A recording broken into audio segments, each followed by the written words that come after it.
This week, in Dewey, Oklahoma, we find that maybe the murder apple doesn't fall far from the killer tree. Welcome to Small Town Murder.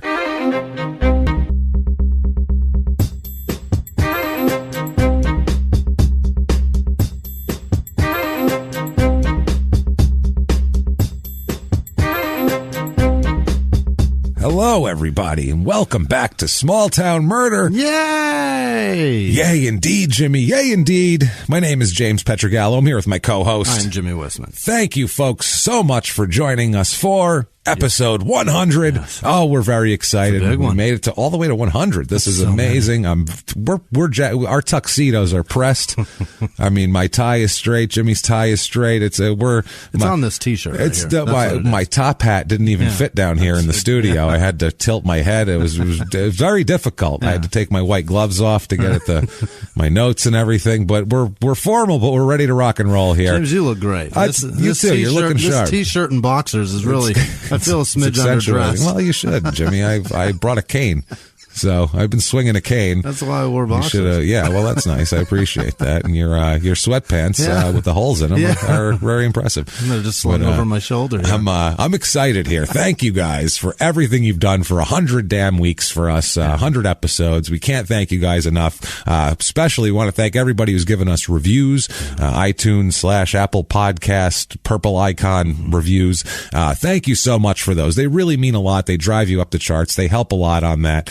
So if you could, please get on that iTunes and give us 5 stars. Doesn't matter what you say. It's not for our ego, just for business purposes. Also, you can go to shutupandgivememurder.com where you can find everything Small Town Murder, all your merchandise, all sorts of cool stuff there, to T-shirts and mugs and bath mats. And you can see a video on our social media that a young girl made. That's a really cool kid that we know Thank you, from Phoenix out here comes and sees us. And she made this she's awesome. So you can see all the mercountise pretty much available there. Everything available. It's all over her house. Bathroom. It's pretty cool stuff. So you can do that, or you can get tickets to live shows. Couple on the calendar right now. We're working on more. Couple number 1 is in January 25th in Seattle.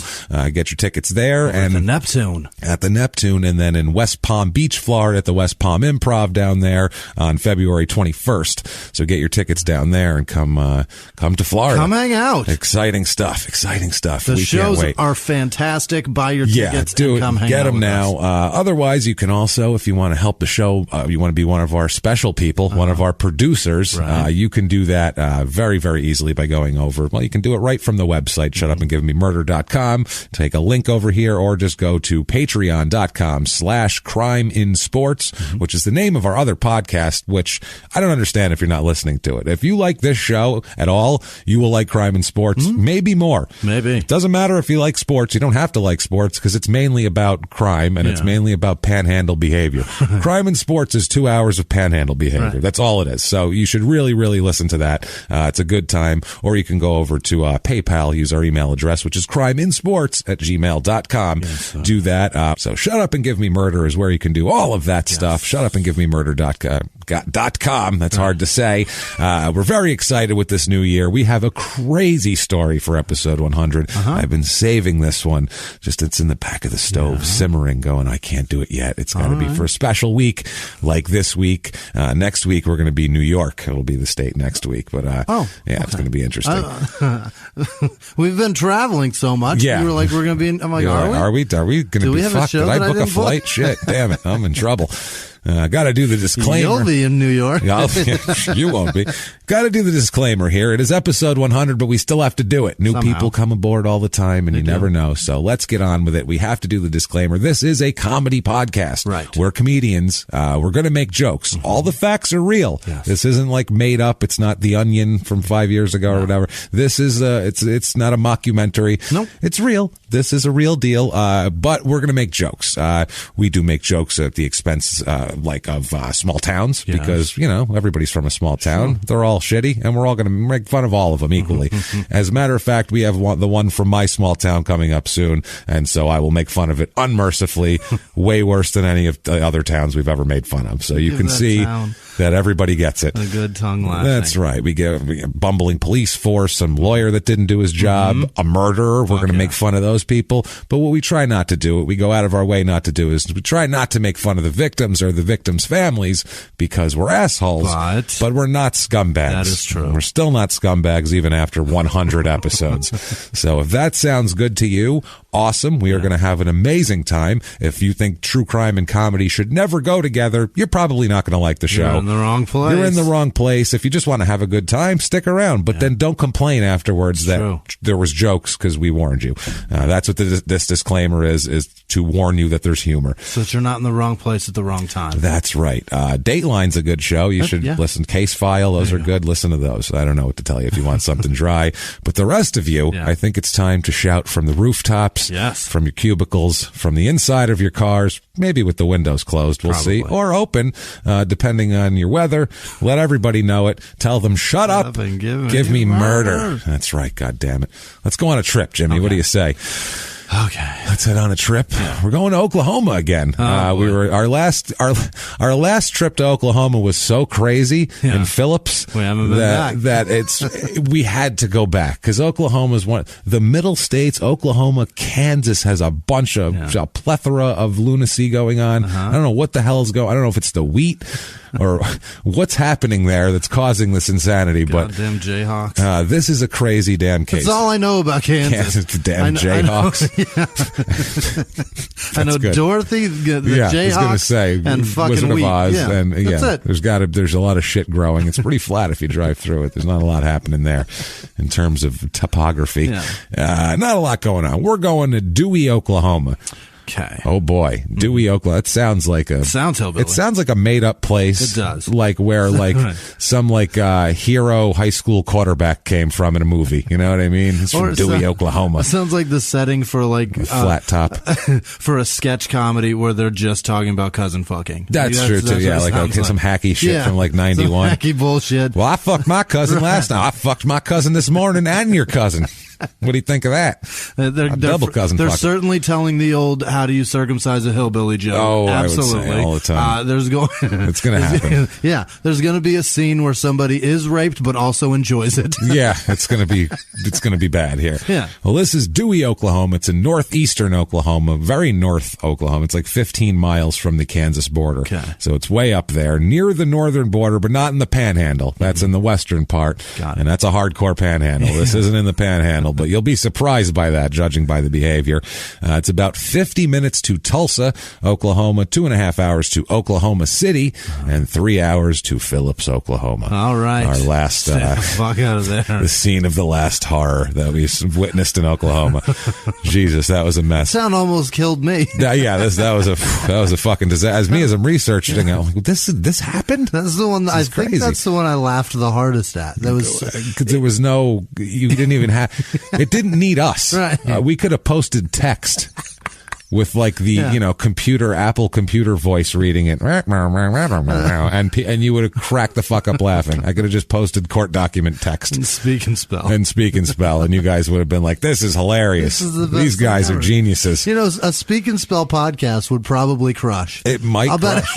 It would. You take all the personality out of it, and it would really probably. That's what some people want, especially if it's got foul language. Shut Up, You Whore was the best part of that. Was that a crime and sports, or was that a small town murder episode? I think it was crime and sports. Oh. I don't fucking remember. It's been 100 of these and 150 of those. I have no idea. Of course you were. All right. Well, this place here, that was great. Dewey is in Washington County, zip code 74006, area code 539 and 918. They can't be held with one one area code in this fucking place. Tiny ass town. They need two. 2.5 square miles. So 2.5 square miles of crammed. Yeah, I don't know why you need that many people. Why you need that many areas? Well, I'm sure they're on a border of a crossover, but come on, make it around the town. Figure it the fuck out. Come on, Jesus Christ. Motto of this town, and this is real, right off the website here. Quote: "The city of vision." Oh. That's a little dry. It's also vision. There's no, when you hear about the history, there's no vision here. Right. It's all past. Maybe it means they're close to the top, the north. They can see out of Oklahoma, which is vision. That's positive. Maybe that's it. Yeah, Oklahoma's not known for their forward thinking. A vision of getting the fuck out of here. I have a vision of it, and I see it. History of this town. In 1899, Jacob Bartles, who's a son-in-law of the Delaware Chief Charles Journey Cake, which is, Journey Cake? Journey Cake. What is a Journey Cake? I don't know. Journey Cake. That's his name. It's a guy's name? It's his name. Oh, the Chief Journey Cake. Delaware Chief Charles Journey Cake. He packs meat and vegetables together and sends you on with a loaf of Journey Cake. With a loaf of Journey Cake, and then you go your separate ways. Yeah. So, and it's a guy terrible named, Journey joke. I got you. Myself. I was on board. So, this Jacob Bartles of Bartles and James. I was going to say who was building a wine cooler empire in Middle America at this moment in time. Half of it. Yeah, he had to hook up with. They were separate places. He's got the strawberry one. His buddy's got the banana one. They had gone their separate ways. Is the problem, and they're going to get back together. Steve Perry's going to be very excited. Small town boy living in fucking North Oklahoma. Living in a lonely world indeed. Yeah, well, I would say so. Has the vision to get out. He needs to get that James guy to mix him in some banana and strawberry. He's about to make a fortune. Yeah, it's going to be like peanut butter and chocolate. Or he's not going to make any money because we stole that shit. I'm sure. Well, this guy, he purchases a grist mill on the north bank of the Caney River, where Bartlesville is now. Mm-hmm. Very exciting. Yeah. He then moved his grist mill. What the fuck is a grist mill? I think it's something to do with... so you get the fruit flavor. I think it's wheat. Oh, okay. And then it turns into wine coolers, I guess. I don't fucking know. This guy has nothing to do with wine coolers, by the way, but he does. He has to. I've never heard of any other Bartles. Any other Bartles. And everything's named after this fucking guy, too, as we'll get into. Yeah. Because he's made this town. He moved the grist mill and a trading post 3 miles north to some property that he owned, which became Dewey. So he made this town. I'll go over there and plant my shit down. I want everything to be named after me. So I'm going to go over here. Except for the town. He built the Dewey Hotel in 1900. Then they popped up a newspaper. They had the Dewey Eagle in 1900 also. Then the railroad came. Holy shit. The Missouri, the Kansas, and the Texas Railroad all came to Dewey in 1903. Holy shit. So this is 4 years before that. There was nothing here. Yeah. And then this guy came, plopped a grist mill down. The next thing you know, it's there's newspapers and trains are coming in and out. And what the hell happened? So it's pretty impressive. US, and that's the Plains, and he's about to turn that into a Plains, New York City with three railroads coming through. 3 railroads all crossing through there, and then did they realize that tornadoes were there yet? I don't know if they noticed that, but they're about to. It became a thriving community. They had oil drilling there a lot, as we'll talk about, a lot of natural resources coming out of the ground here. Town was chartered in 1905. Dewey was the host to the first, and this was a big deal here, the Dewey Roundup. The Dewey themselves a rodeo. Oh, baby. In 1908 was the first one. It was once one of the most popular rodeo events that there was. It was that and the Calgary Stampede, which is that still happens, and the Cheyenne Rodeo Days, which I believe still goes on too, if I'm not mistaken. The oldest rodeo in America happens here, just so you know. God, that's terrible. Every state probably has claims that they have the oldest rodeo. Payson really has it, though. Oh, they really? Yeah, Payson's been around forever. It's a great rodeo, too. It's a great rodeo. What does that mean? What does that consist of? I've been there and it's amazing. What does that consist of? A great rodeo. What does that mean? What makes another one better than the other? That's what I mean. But that one's exciting. Okay. How many rodeos have you been to? Let's unpack many. A lot of rodeos. Oh my God, this is awesome. So I can honestly, I've never been to a rodeo. James, Why the fuck am I going to a rodeo? I'm taking you to a rodeo. I grew up in New York. Not very rodeo friendly. It's just not. We're not a rodeo family. Yeah. It's just not that. We're kind of. It's in the spring. We're a sauce on Sunday kind of a family. Now, there's a season. It's rodeo season. Holy shit! It's my God! They have it. I get out here. I'm not going to get into rodeo out of nowhere. So I don't know. Start rodeoing all of a sudden. Yeah, I don't know what the fuck's going on. How you doing out there in Arizona, James? Dad, I'm rodeoing. Yeah, the fuck is that? I've seen Urban Cowboy before, so I think I have the bull riding mechanics down. It's so much fun. But I don't know. It's fun because you get drunk and you watch dummies be dummies. Shitty to the animals? Or they get fucking they do bad things to them? It's not like a matador situation. I know nothing about rodeos. I remember they were on ESPN before wrestling at like 2 in the afternoon. But it's riding broncos. It's riding bulls. It's roping. It's James. Listen to Garth Brooks' rodeo. You'll know all about it. Oh Jesus! Yeah, I don't know. It's whiten the knuckle, James. Golden the buckle. I have missed a large segment of America, and I can't say that I've missed it. I've surpassed it. I've not even surpassed it. I've just went around it. I've just kind of did a little sidestep of it. I'm like, I don't think I need to see any of that. I don't know all the words to that song, but there's boots and brass and cowboy hats, James. You're going. Wow, that sounds terrible. Wait, I think it's boots and chaps. I don't know. I don't want any of those things anywhere near me. That sounds awful. I don't want any of that stuff. Can I not have that stuff? Is that possible? Can we do like single malt scotch? Shit like that. You could do that in the stands in a fucking flask, James. Oh, well. Pull that out of the center pocket of your murder pants. I'm going to get you some overalls. Want some I've never. Wow. Okay, we can't. We're going to get way off the subject. We need to do it just for the social media pictures. It would be amazing. I would be so... I could not... That would be amazing. Your discomfort in a picture would be fucking me just great. With my shoulders shrugged. I don't understand. What is this? Why? I bet we'll watch the mutton busting, too. I'm fine with my shirt and pants being separate. I have no problem with that. I'm good with that. Like, I don't need. I want to see you in overalls with no shirt watching a rodeo, drinking single malt. Take your shirt off, hillbilly. Let's go. Get those overalls on and your shirt off, pal. You could be screaming that at people in overalls out there with their shirt off. That is scary. Get your shirt off. Well. This was the annual 4th of July event here, the big thing, until 1948 when it stopped being the big thing. And now the Dewey High School is on the grounds of where that was, where they had the Dewey Roundup. Tore it all down. Tore it all down. It's all gone.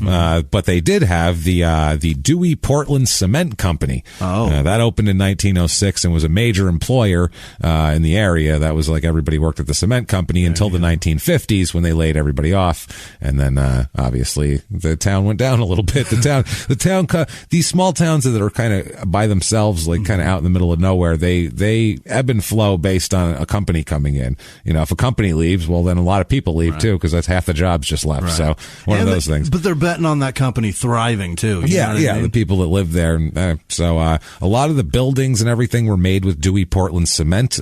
Dewey had concrete electrical poles. They didn't have like regular, that's interesting, metal or wooden like they had back in the day. It's kind of scary because there's rebar in there, which makes that conductive. Oh, well, conductive, and good luck if you run into it with your car. Yeah, that's and also, be fun. You can't climb that. Like, then they're still in use, the concrete electrical poles today. So they got hooks on. Also, Dewey had paved streets and sidewalks before most places did because they had plenty of concrete, plentiful concrete. Plant closed in September 1965, and that was that here. Dirt roads ever since. Dirt roads ever since.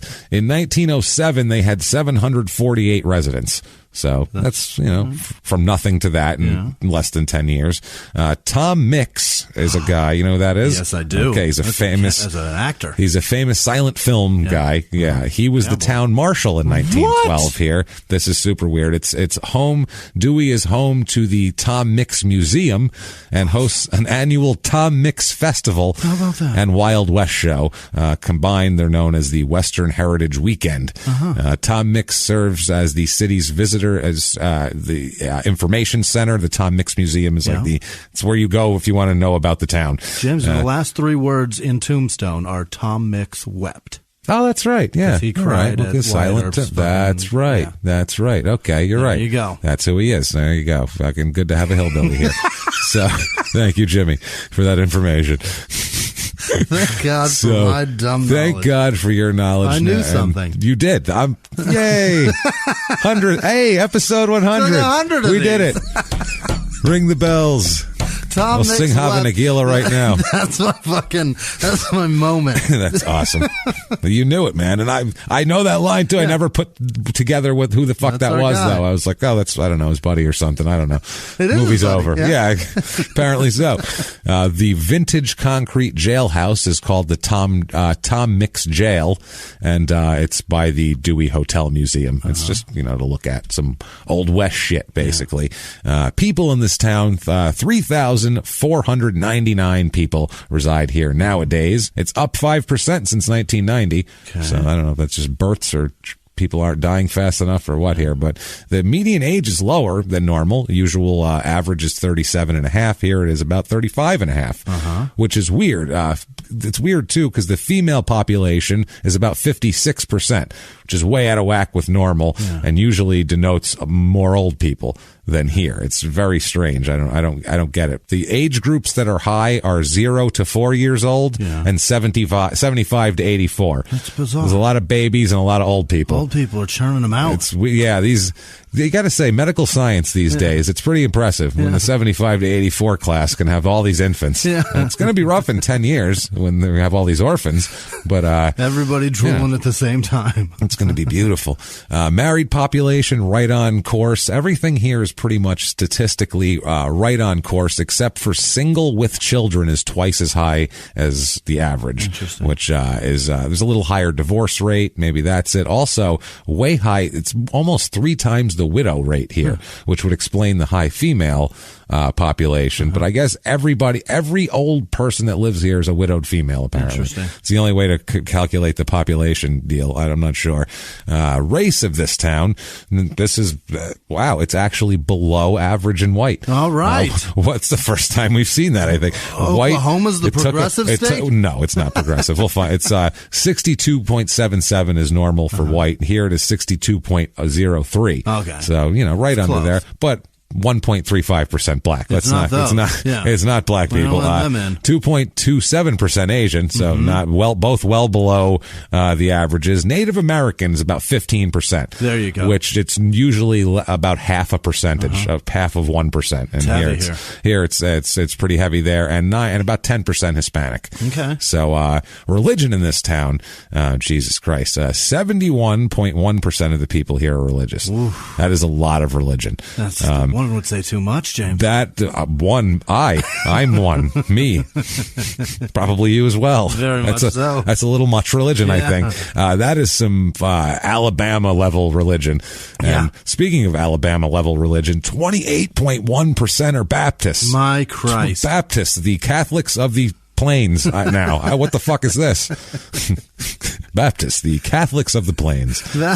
What is happening? Of wherever Catholics are not. Holy shit, that's a lot of Baptists. 2% LDS, 2% LDS, 16.6% other Christian faith, whatever that is. 0.0% Jewish. Like, no, thank you. No, thank you. Not a one. We're good. Out of 70% religious, not Jewish. None of them are. Ain't the Jewish persuasion. That's not there. 0.0% Islam as well. It's pretty Christian. Let's just put it that way. It's all Jesus all the time. It's all Jesus. This is the Jesus channel. Yeah. It's funny, too, because listen to these numbers. 71.1% are religious, okay? 71.1%. The voting here in the last election, 71.2% voted Republican. Is that fucking crazy? Wow. Is that like that is all of them and then a couple of the non-religious like 5 guys. Yeah, that's a lot of wow. That's crazy. 22 right down party line. 22% Democrat there in that one. 6% independents. That's actually very high independent. Unemployment rate's right on the money. It's a little over 5% right in there. Yeah. Median household income though is where it's the people are working but not for a whole lot. Yeah. 53,000 and change is the national average. Here it is less than 33,000 is the median household income. 60%, Jimmy, 60% of the people there make under $40,000 a year. That's too much. 60%. How do you have? That's way too much. 60% of people under. That's crazy. That's so. That's low. A lot. And when you look at the upper income brackets, they just don't exist in this town. How do you even believe in Jesus when there's no you have to believe in Jesus. Yeah. That's if you didn't believe in Jesus, you'd be fucking doing other things. That's why you'd be fucking robbing somebody or doing something. I don't know. Maybe if you do believe in Jesus, you're robbing somebody or something. This is, I don't know. That's less. When you look at the stats, I mean, it's 20% make under $20,000 a year, and it goes from there. That's low. This is a poverty-driven area. Yeah, but it's like they're blue collar, and like there's a lot of poverty. There's a lot of elderly people, and also if you have Native Americans too, the reservations are very poor a lot of times, also, which is a problem. Obviously, manufacturing jobs here and construction are the main jobs here for the most most part. There's health care as well, which is kind of right on average, I would think, with the old people. Cost of living, 100 being average, regular par. Here it is 78. Okay. And health care is very high here. It's about 115, but the housing is super low. Yeah. Makes up for it. Housing is at 35. Okay. Median home cost here, $64,600. Sweet Jesus. Which is median. That's low. That is the median. That is your average. About 50% of the houses are worth between $40,000 and $80,000 here. So it's what we're talking about. And if we've convinced you, damn it, you need to get yourself in the middle of a dusty funnel. Go talk to a psychiatrist first. First that, and then listen to the Dewey, Oklahoma Real Estate Report.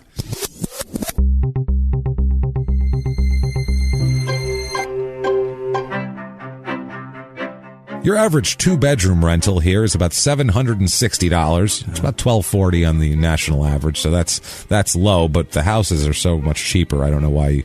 If you have any credit at all, buy a house here. I found a 3-bedroom, 2-bath, 2,000 square foot house. Needs some work, but bones are there. $49,900. What is that? For 2,000 square feet. That's 2,000 square feet. It's a 2,000 square foot house for $50,000. I found 3-bedroom, 2-bath, 1,132 square feet, and this one's like nicely appointed. It's, you move in ready. $64,900 for a little family home, nice little family home. And then I found this thing here. If you want to stretch out, you've done well somehow. You owned the concrete factory.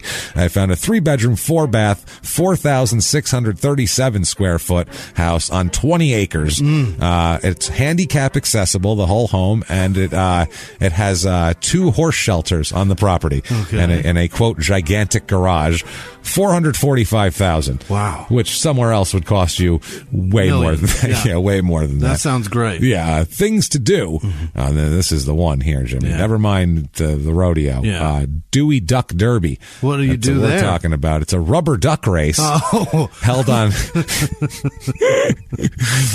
the 4th of July, which when they used to have the rodeo. Right. Instead, now they have this. It's a fundraiser for the fireworks display presented on the 4th of July.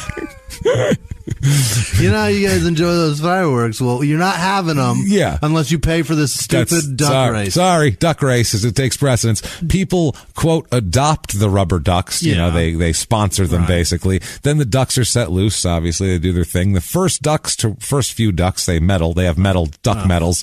They earn prizes for their adopted owners, which is called gambling. Right.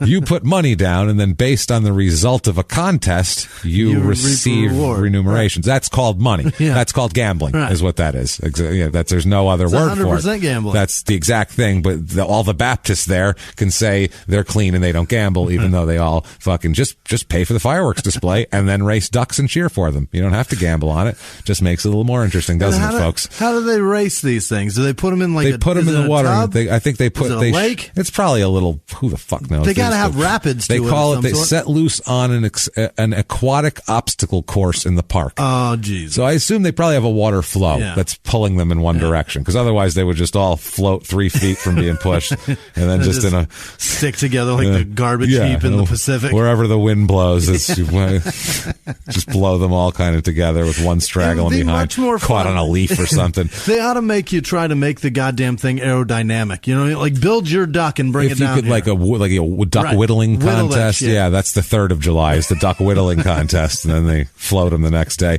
It claims here that, quote, this is a fun and exciting event for all ages, exclamation point. Lying motherfuckers. I'm believing it. I'm believing it. I don't know. I'm ready to go. The historic Dewey Cemetery, this is on their things to do, by the way, from the town, is located here on Highway 75. There's headstones from as far back as 1899, which isn't that far back for headstones. From New York, I've seen them from the 1700s, and anywhere, pretty much everywhere has them. Yeah. The graves of notorious bank robber Henry Starr, who is the nephew of Belle Starr, I don't know who either one of these people are, can be found at the cemetery, and the mausoleum of the Bartles family. All right. Who founded Dewey. Yeah. Can also be found in the cemetery. Pour out a couple wine coolers for him. Pour him on the floor, baby. That's right. We'll call James up and have a party. What was, it was Frank Nelson. Never mind. I was trying to think of the babyface face guy. Oh, yeah. No, that wasn't. Definitely neither of these guys. No. Nobody cares. No, this is some Oklahoma famous, probably. Who knows? Crime rate in this town. we're interested in. I'm aspiring to be Oklahoma famous. Who knows? I mean, maybe we are. We don't go there. We have no idea. That one guy kept yelling fucking Boomer Sooner at our goddamn fucking... at our Dallas or Houston show. Why is goddamn fucking so funny to me? I don't know. When it's because it makes me so angry that someone kept yelling that shit that it's one of those things where you kind of have to. The goddamn fucking Boomer Sooner. Right. Crime rate though, property crimes about 20% under the national average, and murder, violent crime, not murder crime, murder crimes, violent crime, murder, rape, robbery, and assault. That's the one. Mount Rushmore of crime. It's about 20% under the national average as well. So low crime rates, small town.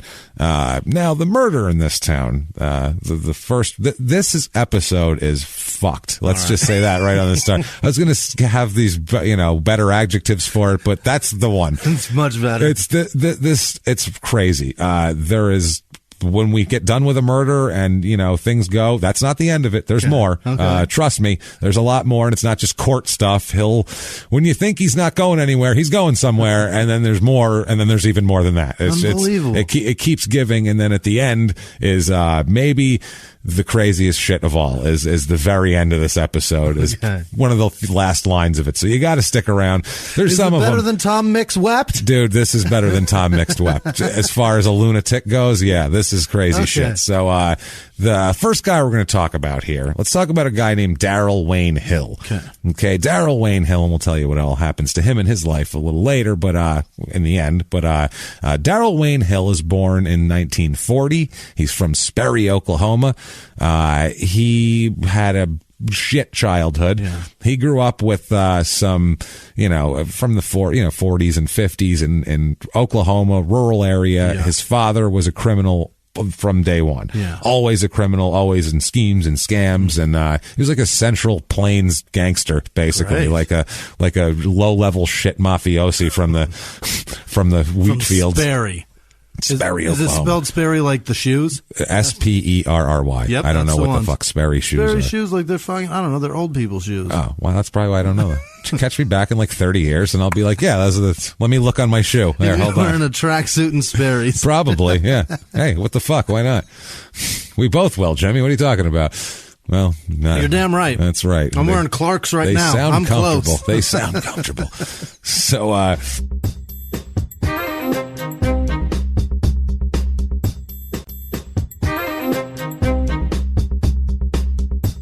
his father was a criminal, and also his father ended up drawing Daryl into the criminal life here. And it's never good when your father brings you into crime. That's always bad. Whenever I see these, the old mob guys, and it's like, their dad put them on to crime, and I'm like, what are you fucking doing?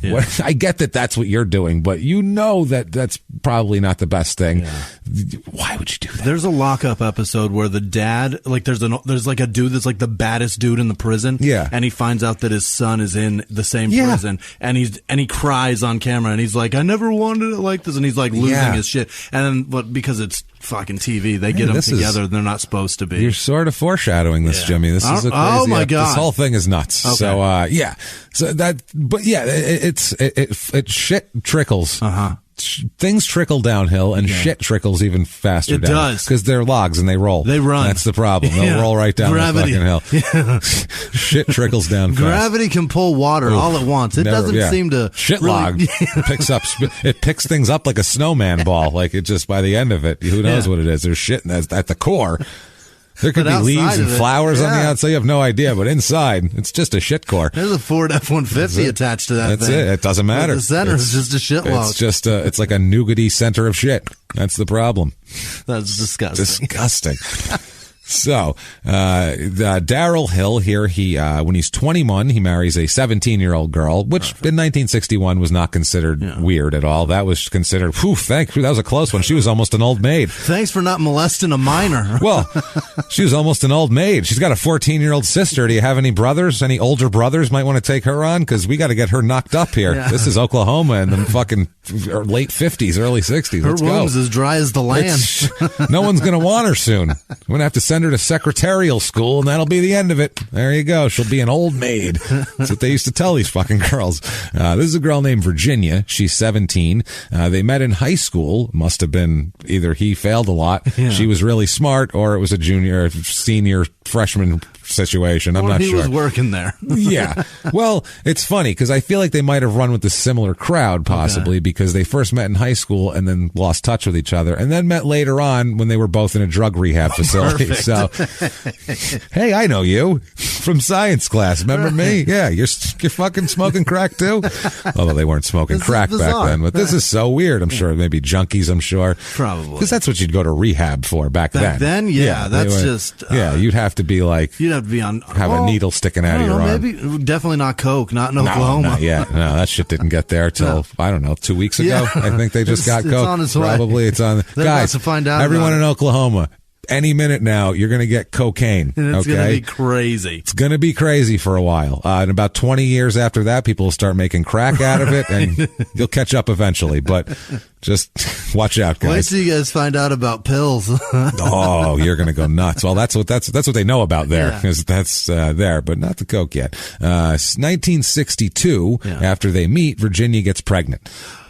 So yes, they get married and then other way around. She gets pregnant, they get married. That makes sense. Problem is they both continue to use every drug they could find at the time, which is, amphetamines, which amphetamines back then were just over the counter. Yeah. I mean, you could get, if there was if you watch TV, like old commercials, they're all for pep pills. Yeah. They're all for a housewife sitting there going, the whole house is clean, dinner's ready, and I look great. My husband gets home. All I have to do is take these little pep pills. Look at me, I'm skinny too. And then she like vacuums off quickly, and you're like, holy fuck.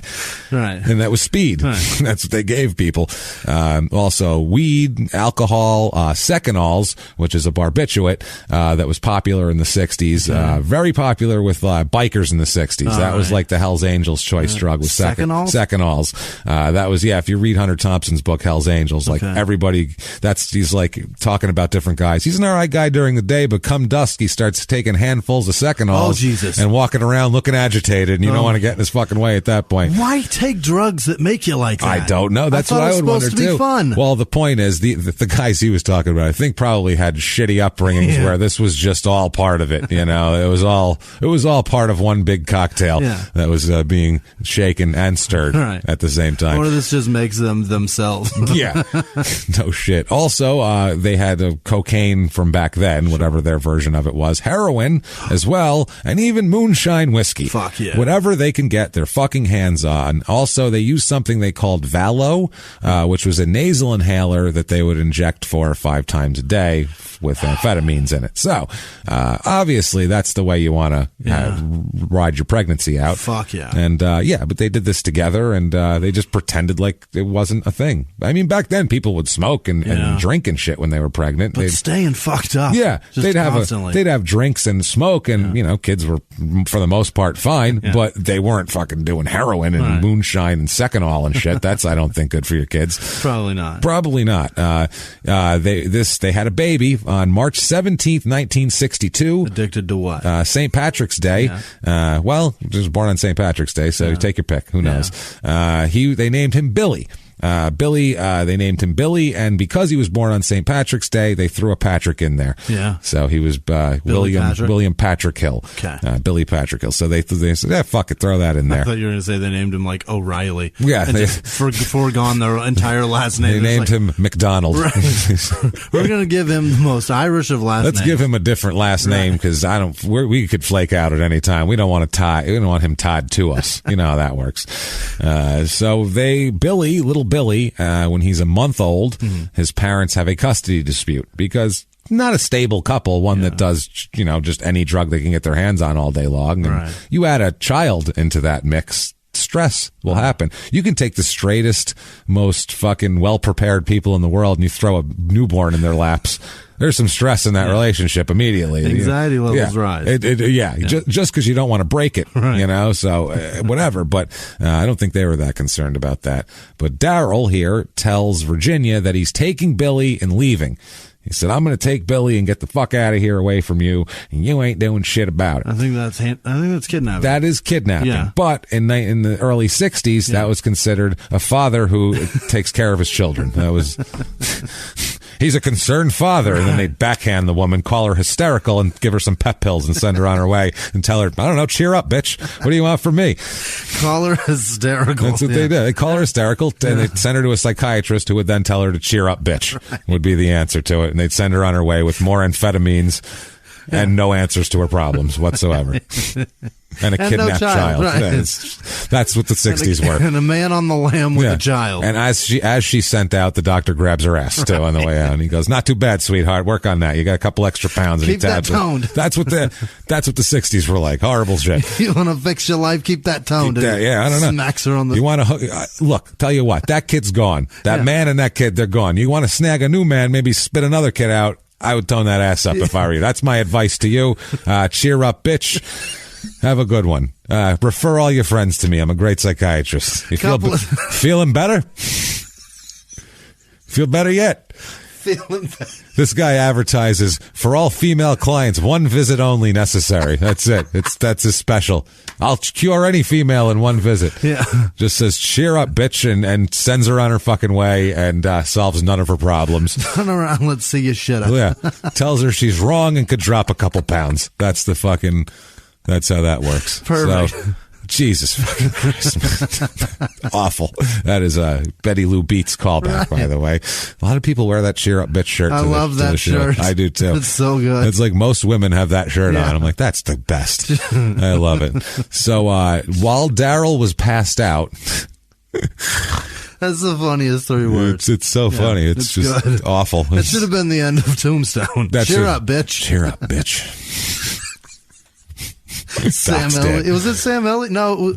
You know what? That was a famous cowboy actor that did that. I forget his name. God damn it. Yeah, he did like It doesn't matter. It doesn't matter. We'll get stuck on Tombstone all night. I want to hear Sam Elliott say, cheer up, bitch. Cheer up, bitch. I would love that. As he opens a Coors I want to hear all celebrities. I want to hear Morgan Freeman say, cheer up, bitch. Don't you? I do. Don't you want to hear? There's so many of them. Just cheer up, bitch. However, I can't do a Morgan Freeman. I got to get my voice froggy. Cheer up, bitch. Cheer up, bitch. I can't do it. James Earl Jones. Close. I want to tell someone to cheer up. That'd be wonderful. Just because you would. Just cheer up, bitch. You'd be like, whoa, I should cheer up. He's right. I am a bitch. Anybody would say that. Yeah. Some 8-foot tall man who weighs 500 pounds would be like, I'm a bitch. He nailed it. I guess I am. James Earl Jones has told me. Yeah. So when Daryl was passed out one night, Virginia, he had to be passed out good. Yeah. He was a fucking drug addict and a drunk, so I'm sure he was crashed pretty hard. Virginia rolled him up in a carpet. This is awesome. Rolled him up in a carpet and beat him with a skillet and a baseball bat. Holy shit. Which is fucking amazing. She worked him over. She rolled him up in a carpet. Duct tape it? I think once you're rolled in a carpet, you don't have to be duct taped. I mean, you just roll and you not if you're being beaten with a skillet, a fucking baseball bat while you're passed out. Imagine waking up to that and you can't move your arms or in your head. You just see a thing of light at the top and it just hurts and you don't know why. Or is your head hanging out of the top and she's just beating him about the head and face? She just worked his ass over. Jesus Christ. Which is crazy. So that was an issue. Did she get the kid back? Well, yes. He didn't leave. They stuck together. The next day, they still had to get drugs, so they need each other. That's the problem. That's why drug addicts like that don't break up a lot. Right. Dope Sick Love. Watch it. These people don't like each other. Right. That one couple does, and it's creepy. It's weird. With the ones who the blonde girl and the guy with no teeth who talks about sweaters. Whole closet, all sweaters. That guy. Yeah, those two, they like each other, which is fucked up. Was he wearing a Fila sweater too? I think he was. He was wearing like a sweater, like his father-in-law or future. But he had like a Fila sweater on when he was out, wasn't he? Probably. I think so. I like when he's writing the letter to her in jail. She's in jail, and he's writing her a letter on a paper bag. He's unfolded a paper bag and made it fucking... He's going to mail that. And he's made stationery out of that. And he's got like a golf pencil that he clearly took from the OTB for free, like, or a lotto stand, you know what I mean? And he's fucking writing her this thing, and he's like, write down on it. And some junkie scumbag comes up to him that he knows. He's like, what's going on, bro? And he's like, just like writing a letter to my girl. And he starts writing it, and this guy goes, yo, man, let it all out, man. Tell her how you feel, man. Just tell her how you feel. And I'm like, she's a junkie who's in fucking girl jail, and this guy is a fucking strung out junkie writing a fucking letter to a girl in jail in a bag on the front stoop of this shit. No one needs to know how anybody feels. Worry about logistics, bail bondsmen, public defenders, and shut the fuck up. Oh, that's creepy. Okay, sorry. In the back of his mind, he had to be thinking, save a little bit of that. I gotta take a shit. Yeah, just don't use the bottom of that bag. That bottom flap. Soft. It's like you've been working it over. That's just how he was doing. It's like, hey, man. And he's like right next to him, like, yo, tell her how you feel, bro. He was even making the other junkie uncomfortable. He was like, all right, dude, all right, man. Like, fucking back up. Give me room to write and shit. You're killing my buzz. Jesus. So that's not the only family problem, the skillet baseball bat beating. Yeah. It's the funniest, but it's not. It's pretty solid. It's pretty fucking funny. That's great. A woman in Oklahoma just whooping a drunk rolled up in a carpet with a skillet's pretty fucking amusing to me. I'm sorry. But when Billy was 4 months old, his father's father here, Daryl's father, was shot to death by police as he committed a burglary of a gas station with Daryl. With young Billy's father, Daryl. So now Daryl is now been caught in a robbery, and his father has been shot dead. Jesus. Daryl's father. So Pop's dead. Billy's grandfather is the baby's grandfather is dead, shot to death by police. So this is right away, quite the lineage this kid is from here. Following month, Daryl, the father, the baby's father, is sentenced to 2 years in prison for the burglary, which nowadays he would be charged with murder because his partner got killed, that's crazy. He would be in the car, our liquor store analogy. Yep. That's Daryl. And instead, Daryl got 2 years because this is the 60s at that point. So Virginia. If the guy gets killed by the cops, you get charged with murder too? Yeah. If anybody fucking dies, you get charged with shit. I don't know if it's murder, but it's a death-related fucking thing. Yeah, it's a endangerment. Something. You are whatever. If a liquor store owner shoots your partner, that's murder for you. Your fault. Yeah, that's your fault. If anybody dies, it's your fault because you've made it a situation where people can die. You're negligent for everything that happens from then on. That's probably what it is, negligent homicide. It's like a negligent, So he's sentenced there. Virginia brings Billy at this point to see his father on a prison visit, and that is the last time Billy ever sees Daryl. Really? He's less than 8 months old. He's taken to the prison to see his dad, and he never sees his dad again here. And so he obviously doesn't remember him. He's an infant at this point. Meanwhile, Virginia is going from couch to couch, going to like shelters and shit. She's a mess. She's a single mother drug addict at this point, with the other drug addict is in prison. Like, this is a disaster. She's going to ride couches for the next 2 years until he gets out? She's going to try to figure something out. Well, she ended up taking Billy to daycare and didn't pick him up for 3 weeks. Wow. At one point. That's a steep bill. Quote, forgot to pick him up for 3 weeks. 3 weeks. 3 weeks. Not an hour. No. Oh, shit, it's 5:30. Oh, my God. I'm supposed to be there 4:45. Nope. 3 weeks. What does the daycare do with a kid that doesn't get picked up for 3 weeks? Nowadays, where do you go? If you're 45 minutes late, they called fucking child services nowadays. But back then, they did nothing. They just held the kid, and then when you came, they went, don't do that again. And they gave the kid back to you. That was a long time. It was a long time. Damn it. We had to beat this kid constantly, but he eventually shut up. Yeah. So, that was a long shift you just worked. Jesus, wow, you've really been burning the midnight oil, eh? Are you a fireman that works 3 weeks off, 1 week off? Right. What is that? Jesus Christ.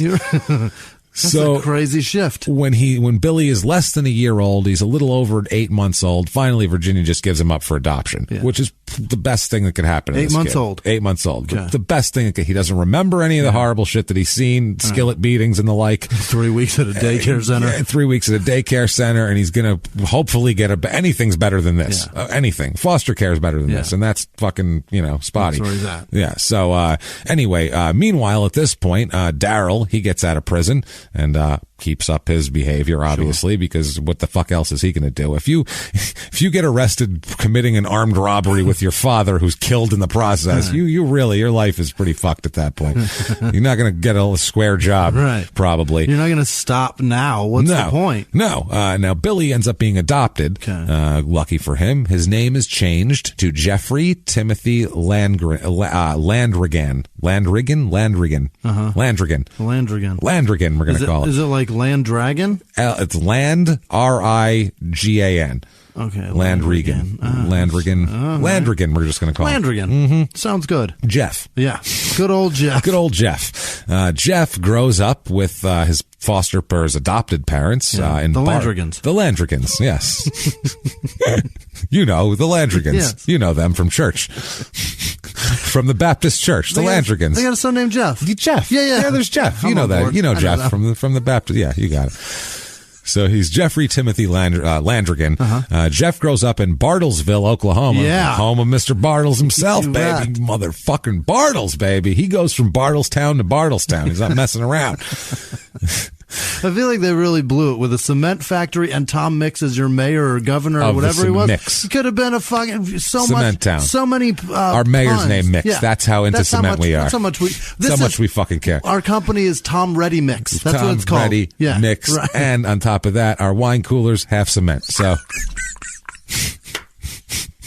We got that going for. Only wine coolers in the world that are half cement. All our bars just serve cement mixes. They're cement mixes. That's the only thing they have. It really stick in your stomach. So he grows up in a nice house, like a real nice house. It was parents living with, they had an older daughter who's like a teenager. So they were, the older parents that probably back then you didn't have kids when you were 40, 38. That was like dangerous. Yeah. So now it's like we said, 75, they're having kids in this town as we know of.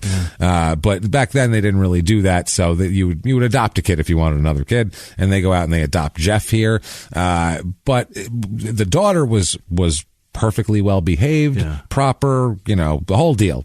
Good student, does community work, and she's a perfect model child, the daughter.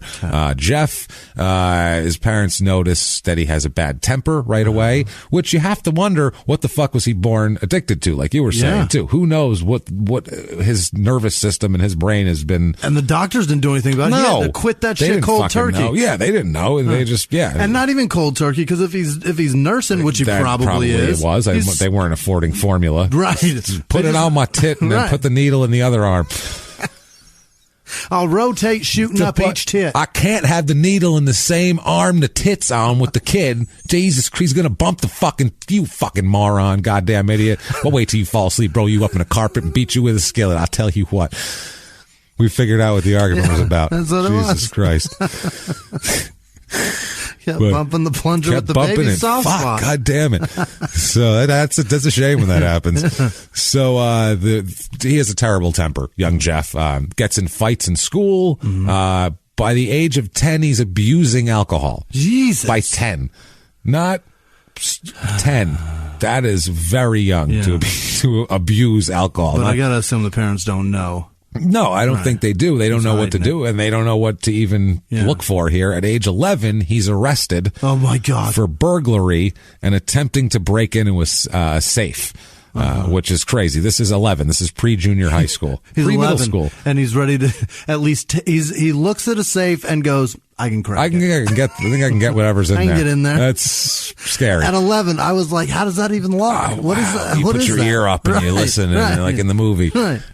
Like, fuck, man. It's so like he's in the cartoons. There attempting to open a safe. Yeah, he's trying to break into a safe and arrested for burglary. And at 11, well, he's an alcoholic. What's he going to do? You get an 11-year-old alcoholic. They're very undependable. That's the main thing about them. They don't show up for work ever. And then when they do, they try to break into the safe. So that's why you don't hire alcoholic 11-year-olds. The nice thing about booze is it boosts your confidence. Well, that's the other thing, really, too. He really shoots it through the roof. That's what happens. He walked in and was like, I can shoot back vomit. I can open it.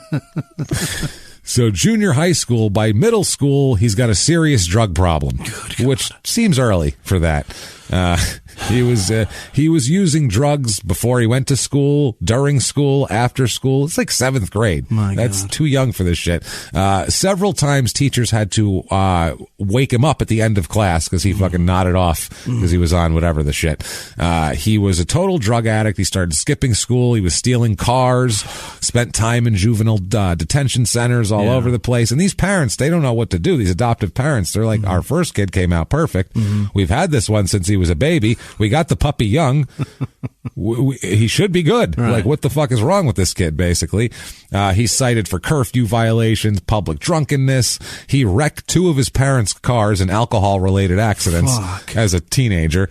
So he's that asshole. So do they adopt anybody else other than him? Nope, just him. Okay, so maybe they shouldn't have After kids. him, they're like, no more. I don't know. I don't know if they were the right people to adopt him. I don't know what was going on under the roof of that house, but clearly nothing correctional. Well, apparently there wasn't anything to correct. He was just a bad kid? He was an infant. There was nothing to correct. But I mean, throughout life, there comes a point where you got to smack the shit out of him from time to time to get him to understand. It's Oklahoma, I'm sure. As we know, the Golden Belt Award comes from Oklahoma, as we found out. Yeah. But this, as we found out from, what's her name? From Piru, Grun, Susan Grun. So anyway, this, though, I don't know what it is. I mean, I assume they look at the daughter turning out perfectly, and we did that right. Yeah. The other thing, too, is what if a kid's cutting up this much to the point of being an alcoholic? How do you... at 10, you just put them in their room. Right. They're 10. Right. Like, you can't... Until they're, like... a older teenager where they could do things, you have physical control over them to just put them places. But it's crazy. They were grounding him from gin at 10. That's Jesus fucking Christ. Bananas. So he gets he's arrested for burglary, for DUI as a teenager, and possession of marijuana also, of course. In 1981, he was awaiting, he's 19 years old at this point. Jeff was awaiting trial on the marijuana charge. Jeff Landrigan. Hey, look at that. He's waiting trial on that, and he and a friend from high school get married. Okay. So he decides, this is a good time to get married. I'm 19. I'm in legal trouble. My whole life is fucked up. I think I'll make a good decision and pick the person I want to spend the rest of my life with, probably. What's his name? Right now, Jim. Yeah. No, he's not. He marries he marries a girl from high school, and he's happy. But 3 weeks later, he's sent to jail to serve 4 months. Oh my God! So he served. That's his honeymoon, is serving. Jesus. Bye, sweetie. That's very romantic. It's very romantic.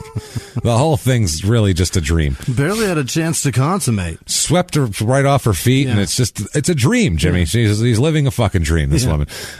So August 24th, 1982. He's got a normal social circle. He now has a young son, also with this girl. So they had a kid quickly, as they do in these stories. So he's got a lot of friends. He's got a social life like a normal person. He seems to be, he works like whatever menial job, but he has a square job and a wife and a kid, and he seems to be putting together a functional life. He drinks and shit like that, but I mean, he's 20 years old and all that sort of thing. So he goes with his wife and his young son to a party at a trailer in Dewey. Which now we're talking. You can't have a party in a trailer. I'm sorry. If you have a trailer, you don't have a party. You don't have enough room for a party. You don't have enough room. You can party around the trailer. That's what they're going to, that's what they're going to do. It's going to be like the McPoyles in Always Sunny when they're at the football tryouts. They're just going to park it and fucking have a tailgate out there. It's going to happen.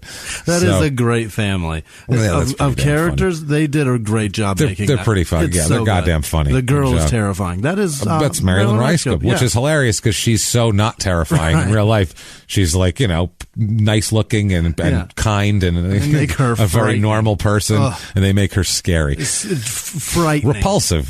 That's how funny she is. Disgusting. That's how funny she is, though. She can make herself repulsive, and she's not at all. She's a nice person. She's amazing. So they go to a party, and they're taking their kid to the party. I don't know what kind of party this is, but they go to a party in Dewey. It's at the trailer of a man named Gordon Aiken.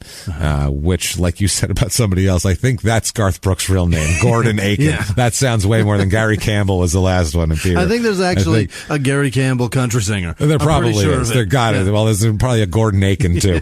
So they get there. They get there at about 8 p.m. So it's an evening party that you're taking your infant to. I don't know what's up with that. Soon after they arrive, Jeff Landrigan and his family of his wife and his son, and Aiken of Gordon Aiken of his trailer here, of the Trailer Aikens. They all of the Dewey Trailer Aikens, you know. Beautiful. They all go out to purchase a fifth of whiskey. Yeah. So it's time to party now, damn it. Didn't do it on the way over. They're going to share a fifth of whiskey, baby. On the way home, back to the trailer park, the group picks up Landrigan's brother-in-law, Robert Martinez, his wife's brother. Yeah. They return to the trailer where Landrigan, Robert Martinez, the wife, everybody's there, a guy named David Dayton, a woman named Donna Favier, and then Jeff's best friend for years, Greg Brown. Okay. This is his best friend. Yeah. They are tight as shit. Greg has recently asked Jeff to be his son's godfather. Great. So they're the tightest tight can be. They're thick as thieves. Thick as thieves. They're the two best friends here in this scenario. The whole group begins drinking whiskey and smoking weed. Okay. They're smoking joints, they're drinking whiskey, they're having a normal 20-year-old night. Not a terrible decision. Not a terrible decision. Maybe get the baby out of there, but whatever. That's, whatever that is. But they're 20 years old, they're drinking and smoking and doing their thing. So they're all hanging out. Apparently at some point, and this is the problem with when you mix whiskey into a scenario, at some point, Jeff and Greg, the two best friends here, Jeff Landrigan and Greg Brown, begin calling each other names and start needling each other. Yeah. And then sometimes it's friendly, good-natured ball breaking and shit like that. But then they start calling each other a punk and shit like that. Okay. That's when it's starting to get serious here. They begin arguing over who could win in a fight. So this is a stupid argument that 20-year-old drunk guys have. Yeah. Of they don't want to fight. They have no disagreement other than who would win in a fight. That's insane. Think about how pointless that is. It sounds, I've done it a million times. Yeah. I've had the argument. The fact that it would escalate farther, but it's like we don't have a beef to even figure it out. What's the difference? Like, it doesn't make a fucking difference. Apparently, though, this really started to get out of hand, and they really started to argue. Apparently, what was told at first, Jeff Landrigan started to leave, and Greg Brown pushed him against the trailer wall and told Jeff, quote, "If you want to settle the argument, we can take it outside." Okay? This is what I mean. This escalated from, "Will you be my son's godfather?" past this joint to "let's fight outside," kick your ass, when they have no beef whatsoever. They literally have no argument with each other. This is fucking nuts. It's crazy. So Brown goes outside. Greg Brown goes outside. Jeff Landrigan follows him out there. Now, according to Gordon Aiken, Landrigan at this point was holding a knife behind his back. He had a knife behind his back that Greg Brown could not see. So Gordon Aiken says that Jeff rushed or Gordon Aiken at this point, I'm sorry, he didn't say. Gordon Aiken rushed to the bedroom to get his rifle at this point because he thought shit was going to get out of hand. So he figured, I'm going to escalate it even further. Yeah. We're going to have fisticuffs and possibly knife play. Let's throw bullets into the equation. May as well. Or I don't know if he thought he was going to fire a shot in the air and go, "Everybody calm the fuck down," and be like an old-timey cowboy or something. But, he goes back to get his rifle. In the meantime, though, while he's going to the trailer bedroom and back, Jeff lunges at Greg Brown and stabs him in the chest at some point. Aiken gets back to the living room with his rifle, and then another guy there, the Dayton guy, he takes the rifle and points it. He grabs it away from Aiken because he saw what happened, and he was like, I'm going to... I got this, because Jeff was going to have to go, what happened first? And then this guy's like, I'll take care of this shit. He points it at Jeff and says, "Back up or I'm going to blow your head off." Yeah. Which is a pretty straightforward threat. So at this point, Jeff takes off and escapes between two cars. Meanwhile, his wife and infant are here. They're there, right. First, don't fight in front of your whoever you're bringing with you. That's stupid, number one. And never fight if your baby's present. Never ever. That's fucking always bad. Yeah. Or your child of any age. Let's just say that. Don't fight in front of your kids. And, if you do fight in front of them, how about don't stab people? You're setting a bad example. Yeah. Let's just say that here. So setting the tone you're tone for quite the life. Yeah. So Jeff Landrigan dips out and escapes between two cars while Greg Brown collapses on the ground back where they were. Landrigan runs away from the trailer park and runs into the machine shop, nearby machine shop of a guy named Alvin Burns, and he just tells Burns, quote, "I just wasted a guy," which I don't know why you'd tell us. No. Hey, how's it going? You could say somebody just tried to rob me, or there's a lot of ways you could say wasted a guy. I just wasted a guy. Whoa, well, can I get you anything? Drink? Would you like a water? Anything at all? Fuck, it's a machine shop, so I'm sure they have a TV from like 30 years ago with a bad talk show on. You can sit and watch that. Or it sounds like that's a good opener for if you need some shit. That's not bad. Yeah, I just wasted a guy. Right. How can I help you? Whatever you need, sir. Shit. Can I get you some machine parts? Because that's what I do here. I'm great at machining shit. You need anything machine? Because I got it.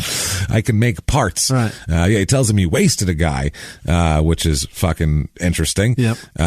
This is goddamn crazy. So he ends up being talked to. Obviously, the police pick him up, because he did this in front of 6 people that all know who he is pretty clearly. Greg Brown dies from his stab wounds, which is, that's murder. That's murder, you could say. He is being interviewed. Jeff Landrigan's being interviewed by Washington County Under Sheriff Jim Epler, and this is amazing. He said, "What happens?" And this Jeff Landrigan just comes out right away from. He's the most honest asshole we've ever had.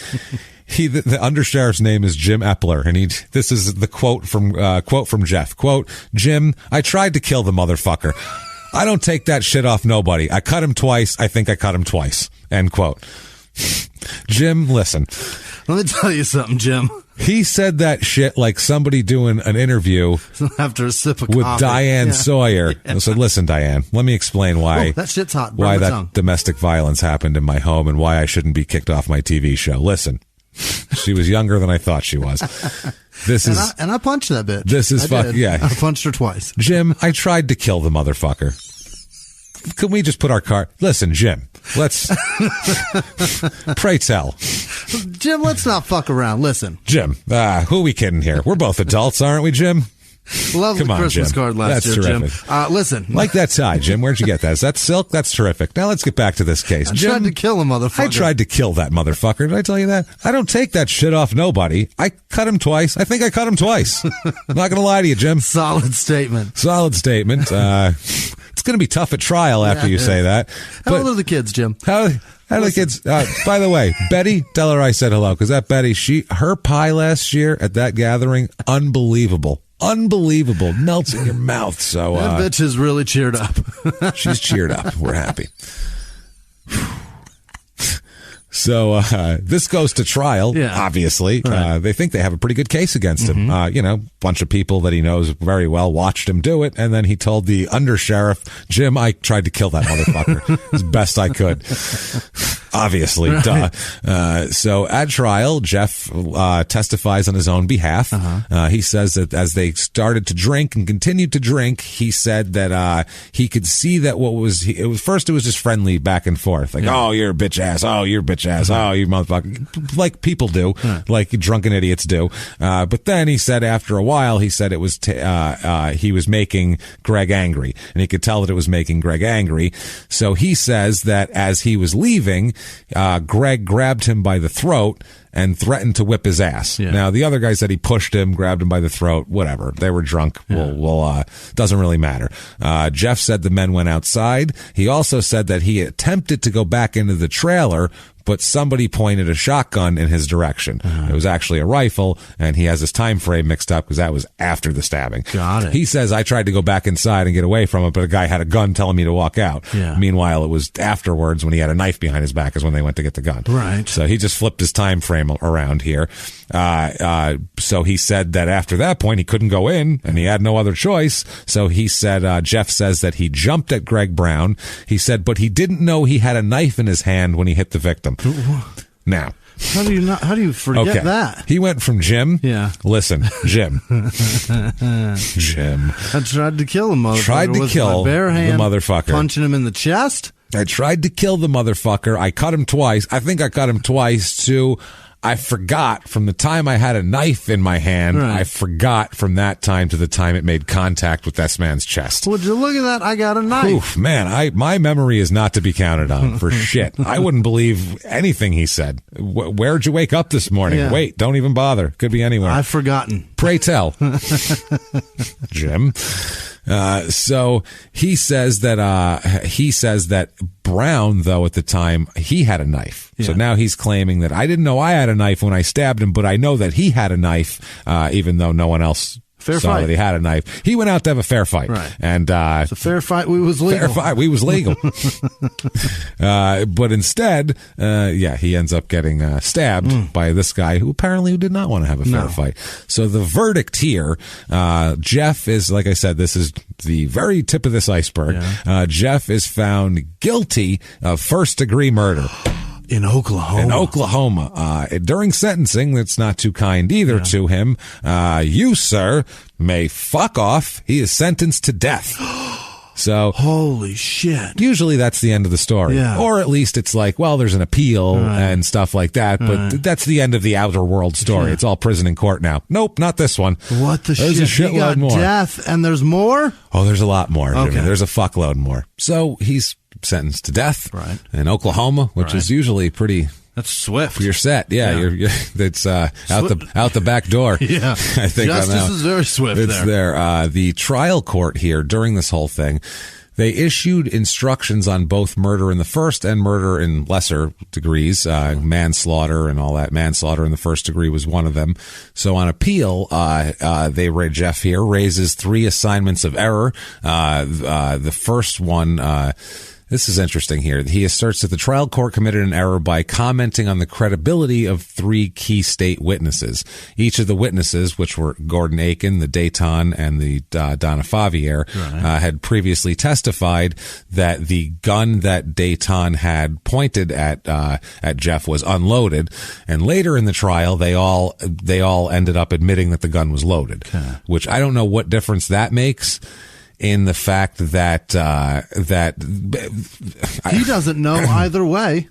You know what I mean? It doesn't matter. He stabbed a guy. Right. So after the fact, I don't know what the difference is. He wasn't shot. Yeah. You know they're trying to say that these 3 are liars and their eyewitness testimony can't be counted on because they lied about the loading of a gun. So maybe they lied about who had a knife and who stabbed who and who did what. So that's what they're trying to say, basically, which is kind of fair. Yeah. I mean, it's you impeach their credibility when they all have to go on the stand and go, yeah, I lied earlier on the stand. Yeah. It's tough to go, well, then what else did you lie about, you know? So they ended up doing that. Also, and I guess the trial court, in their opinion, like said out loud that they still found them still found them to be credible and trustworthy. Yeah. So it was one of those things. It wasn't good here. The trial judge, according to this appeal here, made several extemporaneous comments before the jury, leaving no doubt to his opinion of the witness's credibility. In his final remarks, he said, and they say the essence of his opinion can be embodied here. After hearing you 3 young people testify, I believe I can see why you misstated the truth, but the law is to be respected, not feared. The law is on your side. I think you've learned that here today. So he sat them down like they were kids who stole a piece of candy and then felt really bad about it at age 9. And they were like, look, I think you learned that stealing is wrong. So never mind. The law's on your side. So the law's on your side. So I'm going to say whatever you testified to besides that was probably true. Sounds legal to me. Which doesn't, that seems a little bit. That's suspect as fuck, You man. can't say that in front of the jury. jury. No. You can't give your opinion on this. So yeah, no, I guess there was also similar remarks made there, but that was the big one. So the trial court also stated, quote, "The truth must prevail and be brought out. I granted immunity from prosecution for perjury." They said to these people for some reason because of this. It's very interesting though. They said the admitted perjury was a collateral issue. The balance of their testimony was the state's proof of external circumstances. So like we just said, they proved that they're liars here. They said also the prosecutor's comment in summation. Also they said. He said, quote, "It needs to be shown to Mr. Landgren that the people of this county will not condone homicide, even if it's convicted criminal drug users," because the guy had been arrested for drugs, Greg Brown. So who cares? So basically, they're saying that it was a little shady and he didn't get a fair trial out of this. And accordingly, it says, based on the above noted errors, we reverse and remand for a new trial. Okay. So he ends up getting his death sentence vacated. Holy shit. In Oklahoma. Yeah, based on these comments by the prosecutor and the judge. And it has to be very egregious there to turn it around. He is the luckiest human being on the planet. Absolutely. There was a dissenting opinion on this, and this dissenting opinion was a Judge Bussey. And this Judge Bussey says, quote, "The evidence discloses that the appellant struck and killed the victim with a knife which he had concealed behind his back, fled the scene, admitted to Alvin Burns that he had, quote, wasted a guy, and told the Washington County undersheriff that he tried to kill the victim." The judge, no, he didn't. No. He told the undersheriff he tried to kill a motherfucker. A motherfucker, not the victim. The judgment and sentence, which is the minimum sentence authorized by the law for this offense, should not be reversed and remanded because of the unfortunate remarks of the judge and the unobjected to comments by the prosecutor. But the conviction is overturned, and on appeal, he enters a plea agreement this time, smartly, to second-degree murder and receives 20 years in prison. So he went from life or death. I was going to say life then death to 20 years, which is incredible. Not too fucking shabby. How long was he in? He was He probably got time served already. Oh, there's time served. Yeah. Oh yeah, he's definitely got time served. This is took 3 years for the whole appeal process. Incredible. So, basically he's gotten 17 years now. So. Good behavior. Great deal. Not a bad deal. Yeah. Good. Thank his lawyer. Yeah. While he's in prison, he meets a fellow inmate at this point named Tommy Owens, and they start hanging out and bullshitting and talking. They fall in love. And they fall in love. That's what this is, Jimmy. You nailed it. How did you see? Now you ruined the whole story. Thanks. You know what? Never mind. Show's over. Jimmy ruined the story. It was a love story now that blossoms between these two men in prison. And the rest of it was just they both get out. They open a small flower shop together where they also concentrate on bonsai trees. They're very good at trimming and that sort of thing. That's a real Lady in the Tramp moment where they sucked ramen noodles together. They sucked the ramen noodle together in their cell. Get a good kiss. That's nice. In their cell, it's very nice. They split a Kit Kat together from the commissary. It's good stuff. Jesus Christ. Unroll the honey bun together. It's what they do. They unroll it lengthwise, and then they each get half. That's because you don't want to cut it in half. It'll fall apart. You got to eat to my half. Well, and meet me in the middle. I'll meet you in the middle. Or shove half up your ass, and then never mind. So... And I'll eat it out of there. Yeah. So these two are hanging out. Okay. Owens tells Jeff that Jeff looks just like a man that Owens knew years earlier. Yeah. Because you look just like this guy that I knew in prison. Yeah. Years earlier. It's so super weird. You look just fucking like this guy. So what's the name of this guy? Darrell Wayne Hill. This guy I was in prison with. You look just fucking like him. It's super weird. Oh boy. Right? So Owens apparently had also been a family friend and a neighbor of theirs, and they were also served prison time together. So he knew Darrell Hill very well. He said, you look just fucking like this guy. Fucking chances. Yeah. So they start putting together places and stuff like that. And so Jeff apparently, when he was growing up in his home, he knew he was adopted. They always told him he was adopted. He found documents in a strong box about his adoption, and the only thing on about his past was his last name, which was Hill. Yeah. So he remembered that from the time he was a kid. And then this guy says, "You look just like this guy, Darrell Wayne Hill." And this guy goes, "Motherfucker, is that me? Yeah. Is that my father?" So that was a real Joe Dirt moment. He had a huge Joe. This guy is Joe Dirt, and what should have really happened to Joe Dirt. So this Owen says that Jeff must have been because he says that Hill guy says that he put a kid up for his wife put a kid up for adoption. You must be that kid because it lines up time-wise with the years he said this all happened. This is some crazy fucking prison Sherlock Holmes in here. I don't know what is going on. Prison family reunion. Yeah, so this guy finally, at this point, they're separated by 1,500 miles. His dad is on death row in Arkansas. We'll talk about that. After several prison terms, Darrell, his father, murdered a state game warden in Arkansas during a gas station robbery. So the sleaziest fucking thing you can do. Yeah. I assume the game warden wasn't working. No. I assume he wasn't keeping the wildlife away from the from the soda section in the back. I assume he was just getting a drink, getting some coffee or something. He was sentenced to death and he was on death row.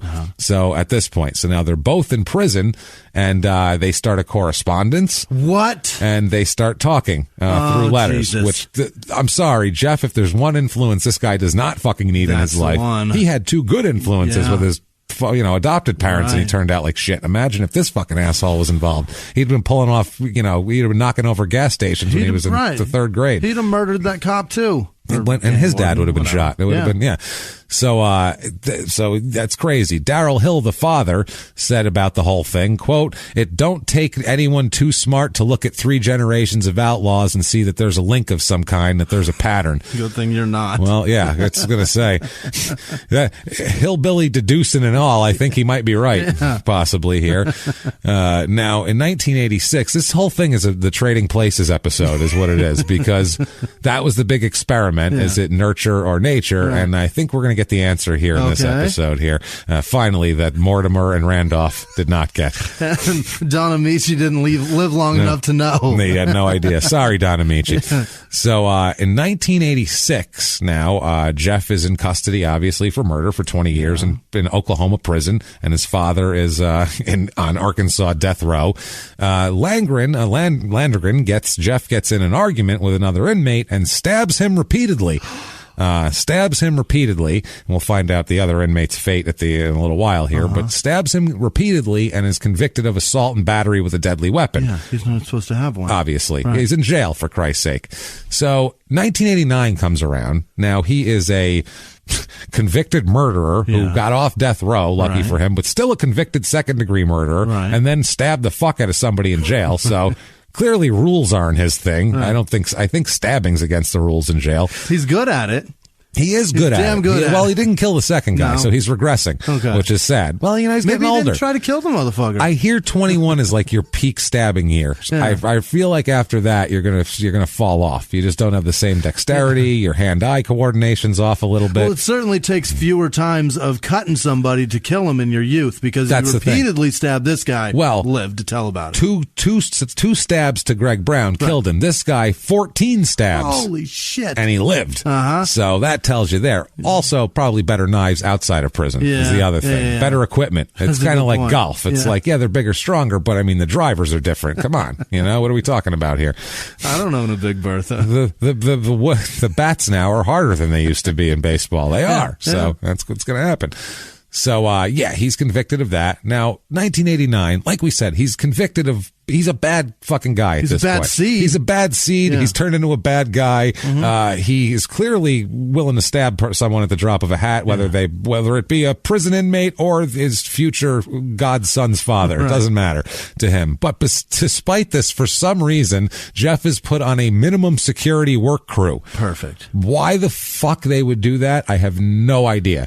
This guy should be in a Hannibal Lecter mask. If anybody should be, it's this guy. So minimum security work crew outside of prison? Outside of prison. Holy shit. At this point, he meets a woman in a park while he's doing the work crew shit. Meets a woman, sweet talks her. You got to have game. You really do. To be literally on a prison work detail and pick a woman up. You got to have some fucking game. See these bracelets on my wrist? You see these, baby? Yeah, you got to. I can get you a pair. I'll teach you how to sweep like this. Yeah, that's all right.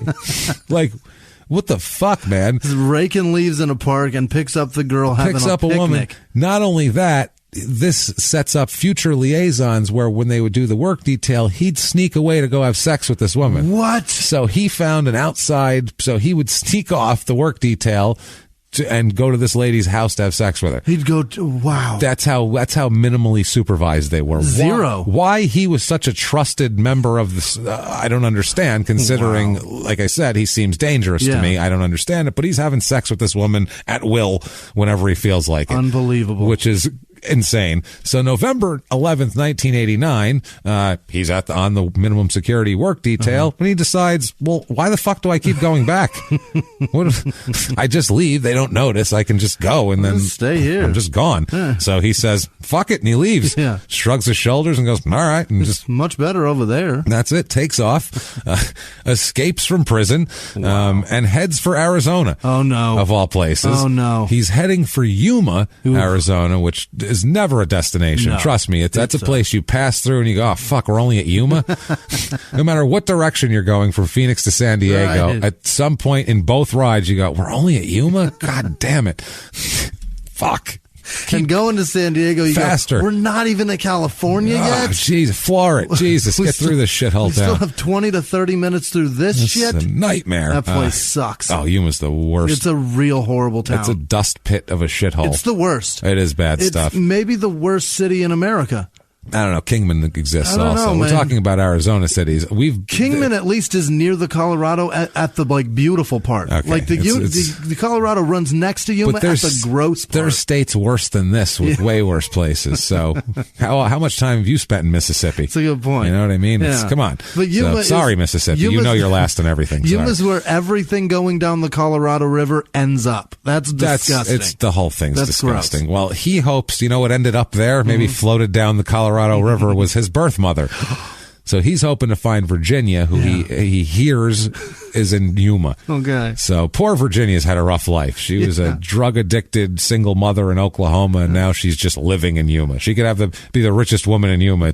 She's in Yuma. Collecting clowns or some shit. Something, doesn't matter. Hummel figurines of clowns. The Hummel clown collection. Nobody wants that. So he ends up, though, stopping in Phoenix and ends up in Phoenix for a while. Okay. So lucky everybody here. Yeah. December 13th, 1989, he meets a man in Phoenix. A Chester Dean Dreyer is his name. He's 42 years old. He works in a health club and then part-time at a bar. He's a very gay man. For whatever that's worth, but it's important in this story. It's not just like, oh, and by the way, he's a gay guy. It's important because he's trying to pick up Jeff. Is the thing. He's known, all his friends say he's known to pick up dudes and take them home.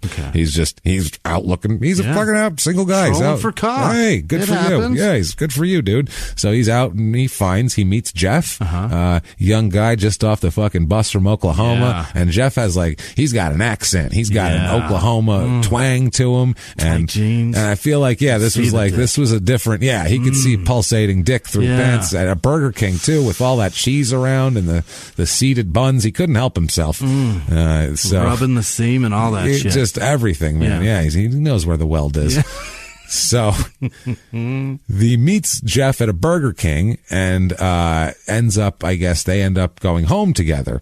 And according to a friend of Dean's here, Chester Dean, a guy named Michael, who is in quotes in the court document, so I assume that's not his real name. Got it. Michael, he said that Dean he was very promiscuous. He said he was always picking up people, and he was frequently trying to pick up men. Love the cock. Hey, what the fuck, right? If you love the cock, go get it. Go get all that cock you want. I don't care. So he would pick up men by flashing wads of money. That was the way he would do it. He was 42. He liked the younger guys, and he would do it with money. So he'd pick up kind of these wayward. You pick up some kid who just came off the bus from Oklahoma in a Burger King.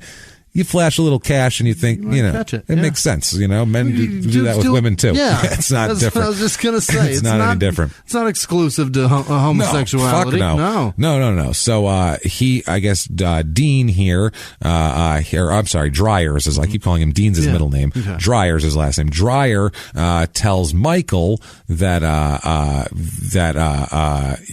he'd recently met a guy named Jeff, who he wanted to have sex with. Yeah. He said that he gave him a physical description that is dead-on ringer to Jeff Landgren. Okay. So it's one of those things here.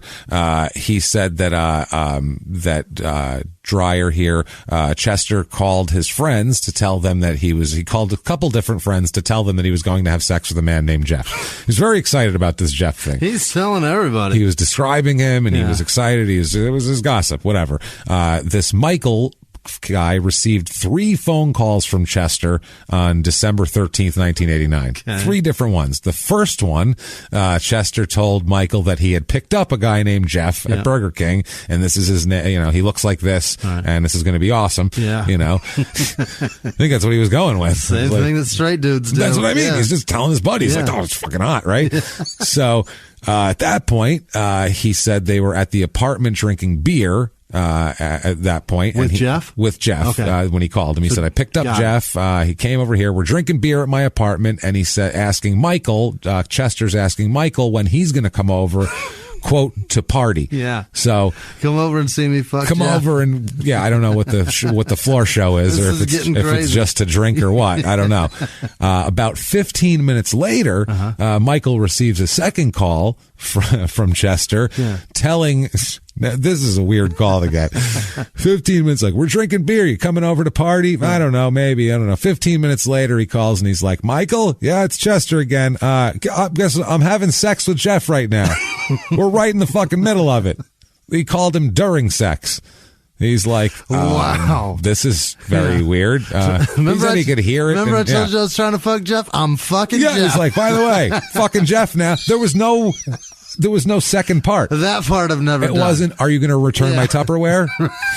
It wasn't, are you still coming over? It wasn't just that. Just that, you see that documentary on tonight? None of that shit. It was just, how you doing? Hey, Mike, what's up, brother? Yeah, no, I'm fucking Jeff now. Oh, I got to go. I'm fucking Jeff. Got a great weld. So, all right, peace. And he hangs up the phone. So his weld is so straight. Get over here. His weld is super straight. No, not even. Don't come over yet. No, don't come over. Well, wait about whenever you're ready. Okay, now come over. So, Jesus Christ! Don't come over yet. Jeff's turn. Let's wait. Hold on. We're switching. So. About 15 minutes later, I don't know if Jeff got a turn or not. 15 minutes later, Chester calls Michael back and asks, then Jeff must have been good. Yeah. He calls Michael back and says, can you get Jeff a job? So he went from a guy I just met at Burger King to I'm fucking this guy to we should really get this guy employed and set up on his own so I could do this more. You got to get him on his feet. This Jeff he's something else. Let me tell you something. So. This is amazing. This is crazy shit. So I've never had that kind of a relationship with somebody that fast. Where you meet them 30 minutes later, you fuck them. 30 minutes, no, 15. It's asking around if someone can get this person a job. In a 30-minute window, I go from stranger to fuck them to. Can I just say, I want to help you. Chester's a nice guy. He is. He's a fucking good guy. He's a great dude. If I was like a young gay dude, this would be the guy I would be after. I'm like, this guy's great. He'll take you home. He gives you beer. He fucks you and he gets you a job. This is fantastic. Good God. He is like if I'm a drifting young gay man, this is my guy. He's a fairy godfather. That's he what he amazing. is. That's in more ways than one. So sorry. That's our one gay joke. We're not going to make any more. Leave me That's alone the one. About it. Sorry. Fuck off. Jesus Christ. If we can do all this not making any gay jokes, we're pretty goddamn good. That's incredible. So I'm just kidding. So anyway, Jeff ends up getting on the phone. He talks to Michael about this employment. So I mean, they're moving. It's not only just, hey, can you look for me? Maybe check next week. He's like, I'll put him on the phone right now. Okay, what do you do? And they're like, I don't know if Jeff runs or Michael runs an agency or something or what. But he asked if the phone really good ass sex. Who's this? Yeah, this is hey, how you doing? Got semen on my stomach. How are you? Semen's on the small of my back. Good to see you. Michael, jobs? So he shot it on my prison tattoo. Let's chat. Hey, how's it going? Hope it's healed. That's going to sting. So Jeff talks to him, and Jeff also asks Michael if he's going to come over. He goes, are you coming over to hang out? Fucking dude's asking if you're coming, man. What's up? Great at this. I'm fucking getting jobs. This is fantastic. Michael said he's not coming over. He's like, I guess party's over at that point. During one of these conversations, Chester indicated that to Michael that he had just got paid that day. So that's why he was flashing around his money, because he just got a paycheck. So some time goes by here. December 14th, 8th, Chester fails to show up for work. At the health club. Yeah. And it's called, he doesn't answer his phone. So that's not normal for him. He's very studious when it comes to work and shit like that. So that's a red flag. Yeah. So on Friday of that week, a coworker and 2 other people at the coworker knows go over to Chester's apartment to check on him, and they go in and find him, and he's dead. They find him dead in his room. He's fully clothed, face down on the bed with a pool of blood all around his head, and an electrical cord wrapped around his neck. That's overkill. Dangling there. He had facial lacerations and puncture wounds all over his body, all over the place. There was a half-eaten sandwich and a small screwdriver next to the sandwich. So the screwdriver, they assume, is what the puncture wounds came from. So somebody was eating a sandwich and stabbing this guy. Doing both at the same repeatedly, time. or very close together, enough to where they'd put the 2 items down next to each other. Also, a deck of pornographic playing cards were strewn, laid across the bed, and the Ace of Hearts was propped up on Chester's back. What is that? So who knows what was going on the Ace of Hearts?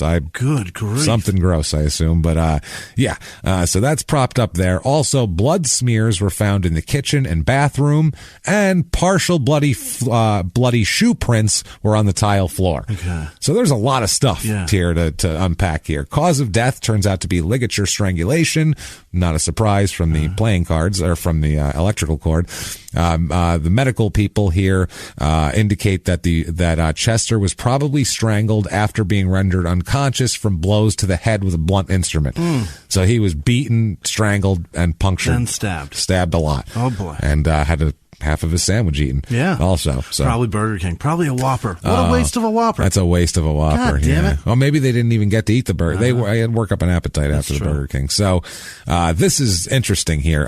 His acquaintances always say his apartment was super neat, always neat, tidy, orderly. But when they found the body, the apartment was in complete disarray.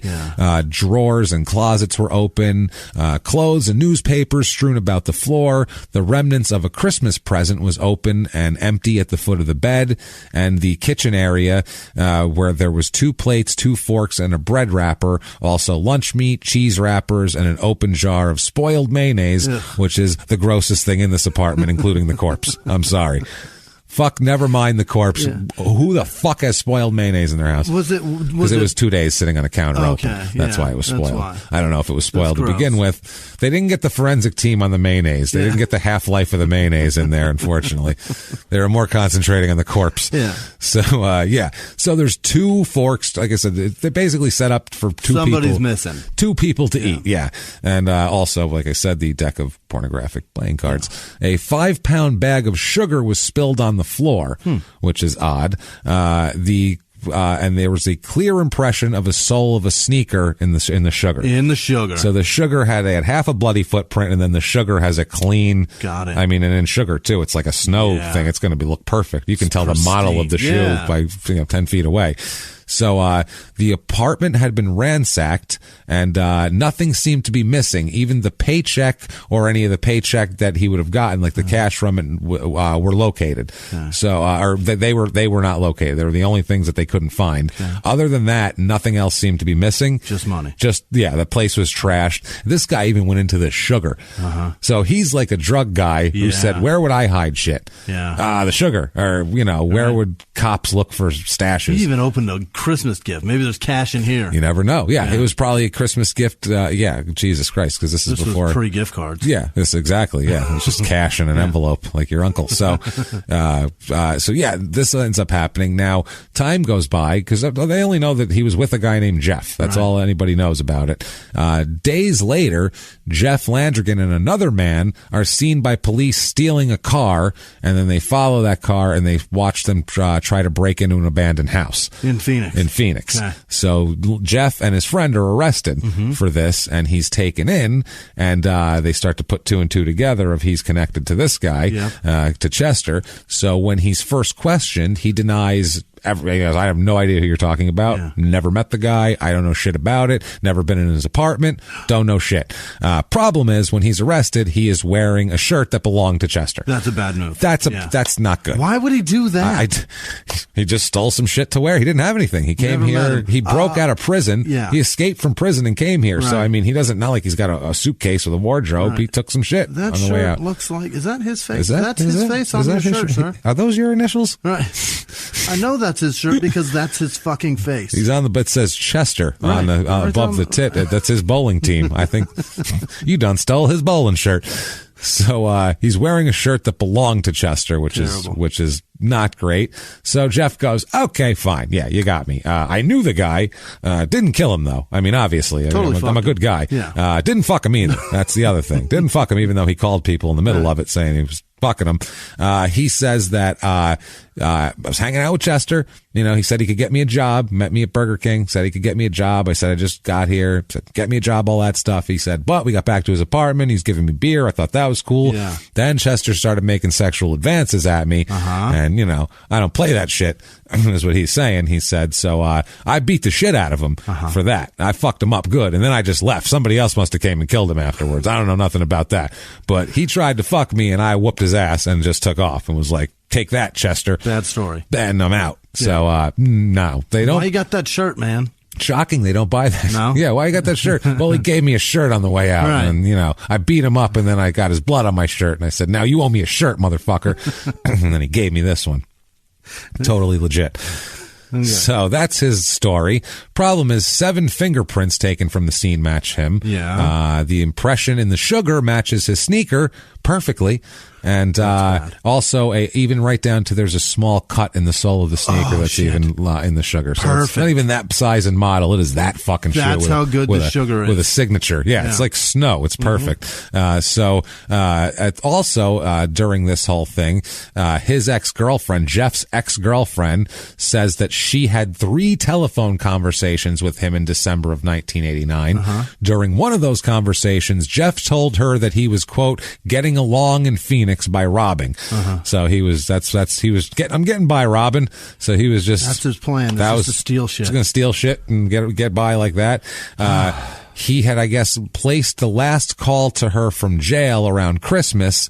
And in that call, he said that he, quote, killed a guy with his hands about a week before. So he admitted to her on the phone from jail that he did this, which is, again, not terrific here. No. So he's not doing well. He's offered a deal. He's offered a fucking deal for second-degree murder. What? A deal, and I think it's life in prison, but second-degree murder and no trial and no death penalty because Arizona will fucking get you too. He says, I think I'm going to go to trial. I'm going to take my chances? I'm going to roll the fucking dice. I've done pretty well in court so far. I got sentenced to the death penalty, but then there's appeals. So who knows? We'll see here.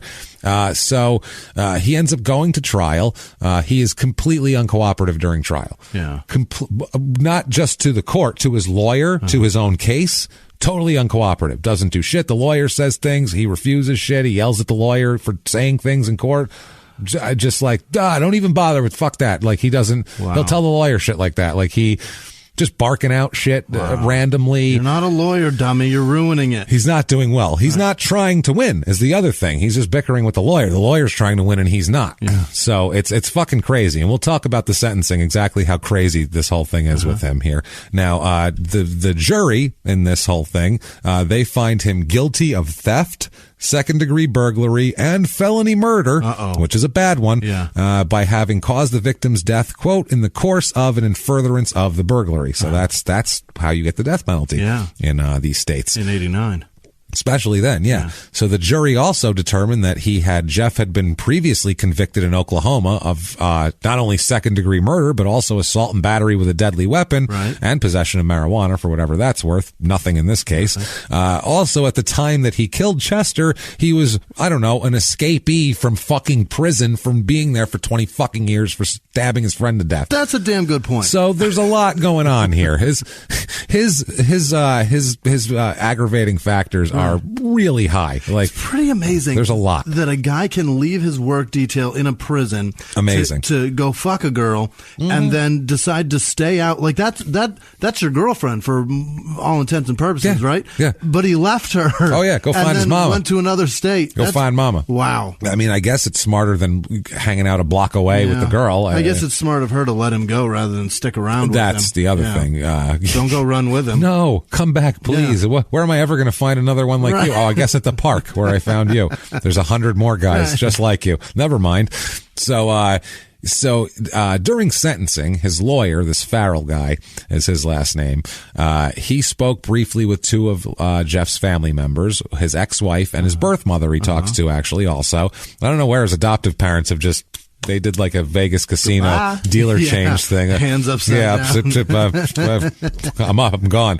Not me. Yeah. I'm out. I'm not the one. Not my fault. So at the hearing here, this Farrell advised the court that he expected Jeff's ex-wife to verify his history of substance abuse and state that he had been a loving, caring husband. And he said he wanted her to explain the circumstances of one of Langren's prior convictions. I guess the stabbing. She's going to try to, smooth that a little bit for him, so it doesn't sound so bad of you stabbed your best friend to death in front of your infant son, which sounds bad. I'm not going to lie to you. This lawyer also proffered that Langren's birth mother would testify about her having drug and alcohol use during the pregnancy, and that after developing all this testimony, he was hoping to have a recess to talk to some experts about the effect of these drugs on the fetus at that point. He says, but he said that he hadn't ascertained, I guess you will find out, but he hadn't ascertained everything about his history because he just found this little guy's birth mother. It's a process. Sure. So anyway, Jeff says he doesn't want either of them to testify. None. He says, I don't want them fucking mitigating for me. Fuck that. Which is insane. Yeah. You get two women up there that are willing to say that you're a good person, that are willing to say you're a good person, and then the mother saying I was a terrible mother and I took fucking Seconal every day while I was pregnant, so that might have affected this thing, just to try to get him life in prison over death. Yeah. So the lawyer says, and these quotes are amazing, this next few minutes here. He says, quote, Your Honor, at this time I have two witnesses that I wish to testify before the court, and I brought one from out of state that it's my client's ex-wife, Miss Sandy Landrigan. The second witness is my client's natural mother, Miss Virginia Gibson. I believe both of these people have some important evidence that I believe the court should take into mitigation concerning my client. However, Mr. Landrigan has made it clear to me, Jeffrey, the defendant, that he does not wish anyone from his family to testify on his behalf today. I have talked with Sandra Landrigan, his ex-wife. I've talked to her a number of times with her and confirmed what I thought was important evidence that she should present for the court. I've also talked to Miss Gibson, and her evidence, I think, is very important and it should be brought to the court's attention. Both of them, after talking with Jeff today, have agreed with their, in one case, son and other ex-husband that they will not testify on his behalf. Wow. So he's like, I wanted to present mitigating evidence, and he says no. So the judge says, why not? This Judge Hendricks says, why not? And the lawyer says, quote, basically, it's my client's wishes, Your Honor. I told him that in order to effectively represent him, especially concerning the fact that the state is seeking the death penalty, any and all mitigating factors, I was under a duty to disclose those factors to this court for consideration of regarding the sentences. He is adamant he does not want any testimony from his family, specifically these two people that I have here, his mother under subpoena, as well as being flown in his ex-wife. I've advised him, and I've advised again very strongly that I think it's very much against his interest to take that particular position. I've also advised both witnesses I could have them sworn and ask them questions, but they are under an obligation to do what they feel is right, Your Honor. They're looking after Jeff's interest. I'm coming from the position that I have to bring a certain evidence before this court. I'm at a loss. I don't know what the court wishes to do. He's like, he won't help me defend him, and he's up for the death penalty. And he's talking witnesses out of testifying. He's literally, I have mitigating circumstances, and he won't allow it. Right. So the judge goes, well, we got to do what we're here to do. Right. I mean, we can't just sit around and stroke our dicks till he decides. We can't be begging people. Yeah, which is weird because she was a lady, the judge. So it's pretty. That's a good statement. Can't sit there stroking her dick. No, she can't do it. Right. She says at the sentencing hearing here now, the trial judge finds two statutory aggravating circumstances that he's previously convicted of a felony involving the use of or threat of violence on another person, and that he committed the offense in expectation of the receipt of anything of monetary value. So, just robbery. The trial judge noted that the Chester's apartment had been ransacked, and it appeared that the murderer was looking for more shit to take, basically. It's at this point they say, do you have anything to say for yourself? And this is when the shit gets... Oh, I can't wait. When he talks... This is a man that said, I tried to kill that motherfucker. I tried to kill it, Jim. And we're giving Listen, him... Jim. Miss Hendricks. Jim. Miss Hendricks. I cannot wait to hear what he said. Okay, well, wait till you hear the end of it. He has like almost the last say, and it's the craziest shit, so stick around to the very end. But the counsel here tries to characterize his previous second-degree murder as self-defense. So he starts basically testifying for these people. Yeah. Okay, he's like, I don't know what else to do. So he's like, look, the last thing I wanted her to say was a self-defense. Jeff interrupts, and he says, see, also, Your Honor, there's a few things that he got wrong here, and I'd like to clear them up. So the judge says, please do, Mr. Landrigan. By all means. This ought to be good. And they lit a cigarette up and fucking sat back and Everybody likes some brandy? Let's have a sip. Put her feet up on the desk and said, fire away, big guy. He then says, I could use some. He then says, quote, when we left the trailer, Greg went out of the trailer first. My wife was between us. I pulled my knife out. Then I was the one who pushed her aside and stabbed him and jumped him and stabbed him. He didn't grab me. I stabbed him. So he did like what Macho Man Savage used to do when he was a bad guy. He'd hide behind Elizabeth and then at the last minute kind of shove her out of the way and jump at somebody, except with a fucking knife and in real life. So he did wrestler villain shit. And then he's bragging about it in court. Oh, he doesn't give a fuck. Listen, he goes on. He then attempts to explain a little bit more, and so the lawyer starts talking about the aggravated assault that he committed in prison for the whole thing. And the defense counsel said that his client, he goes, Jeff had been threatened by the person because the guy he was in jail for killing was friends with this other guy in jail. So this guy had threatened Jeff and said, I'm going to get back at you for killing his friend. And just is fucking amazing. And so Jeff interrupted again, and he goes, "Bep, got something to say here." He goes, "Yeah, something else was just said about the guy that I was in prison with. That wasn't the guy's dad or friend or anything like that. It was a guy I got in an argument with. I stabbed him 14 times. It was lucky he lived. But 2 weeks later, they found him hung in his cell. He was dead. It wasn't nothing like it was presented." He just doesn't give a fuck. By the way, that guy's dead too. Yeah, he goes, no, that guy wasn't after me. I got in an argument with him, didn't like him, stabbed the fuck out of him. Then he fucking died later, and I didn't care. So, wasn't nothing like self-defense like I was presented at the time. Unbelievable. Fuck off. So then, Jesus Christ. So then the counsel tries to explain that he keeps trying, this poor guy, this Farrell. He goes, well, he held a legitimate job always. When he was out, he always had a legitimate job. He provided for his wife and his young son. And in the middle of this, Jeff goes, up. Hold on. I got more to say. This is awesome. He then says, looks at his lawyer and goes, quote, if I wanted this to be heard, I'd have had my wife say it. Enough. And shuts the fucking guy up. And the lawyer just shrugs his shoulders and he goes, I don't know what you want me to do here. See, Judge? The judge said, is this going in my L column, sir, ma'am? Can this be a no contest for me? Because this really shouldn't be an L. Like, this is messed up. Do I really have to count this? This is bullshit. Yeah, this would be like if the stadium toilets overflowed and we had to evacuate. Is that a loss for us? I think it's a no contest. So, yeah. So if nobody but LeBron shows up to the game, did the Lakers still get an L? I don't think they get an L. Yeah, I don't know. That shouldn't be what it is. So the judge says, I'll take it from here, thank you. I'll figure out what the fuck's going on. This is just a circus at this point. She says, Mr. Landrigan, have you instructed your lawyer that you do not wish for him to bring any mitigating circumstances to my attention? He says, yeah. Okay. She says, do you know what that means? Are you stupid, maybe? Is that the problem? Are you not understanding what's happening? I love how she had to make sure, like, maybe he's really dumb. Do you get it? It's possible. Do you get it? He says, yeah. Okay. Sir, explain the joke. You know when somebody goes, do you get the joke? And they go, yeah, it's just not funny. All right, then explain what it was then. Yeah. I don't think he knows what mitigating means. So maybe he doesn't know. So the judge says, Mr. Landrigan, are there mitigating circumstances I should be aware of? He says, not as far as I'm concerned. Don't give a fuck, basically. What the shit is his problem? Then he says, I'd like to say one more thing here. She asked if there's any mitigators. He says, not as far as I'm concerned. Not really. And one more thing. He says, I'd like to point out a few things about how I feel about the way this shit, this whole scenario went down. And he says shit. I think it's pretty fucking ridiculous. This is offensive. Sorry. This is what he said. I think it's Jesus. He said, I think it's pretty fucking ridiculous to let this faggot be the one to determine my fate about how they come across in his defense about I was supposedly fucking this dude. This never happened. I think the whole thing stinks. If you want to give me the death penalty, just bring it on. I'm ready for it.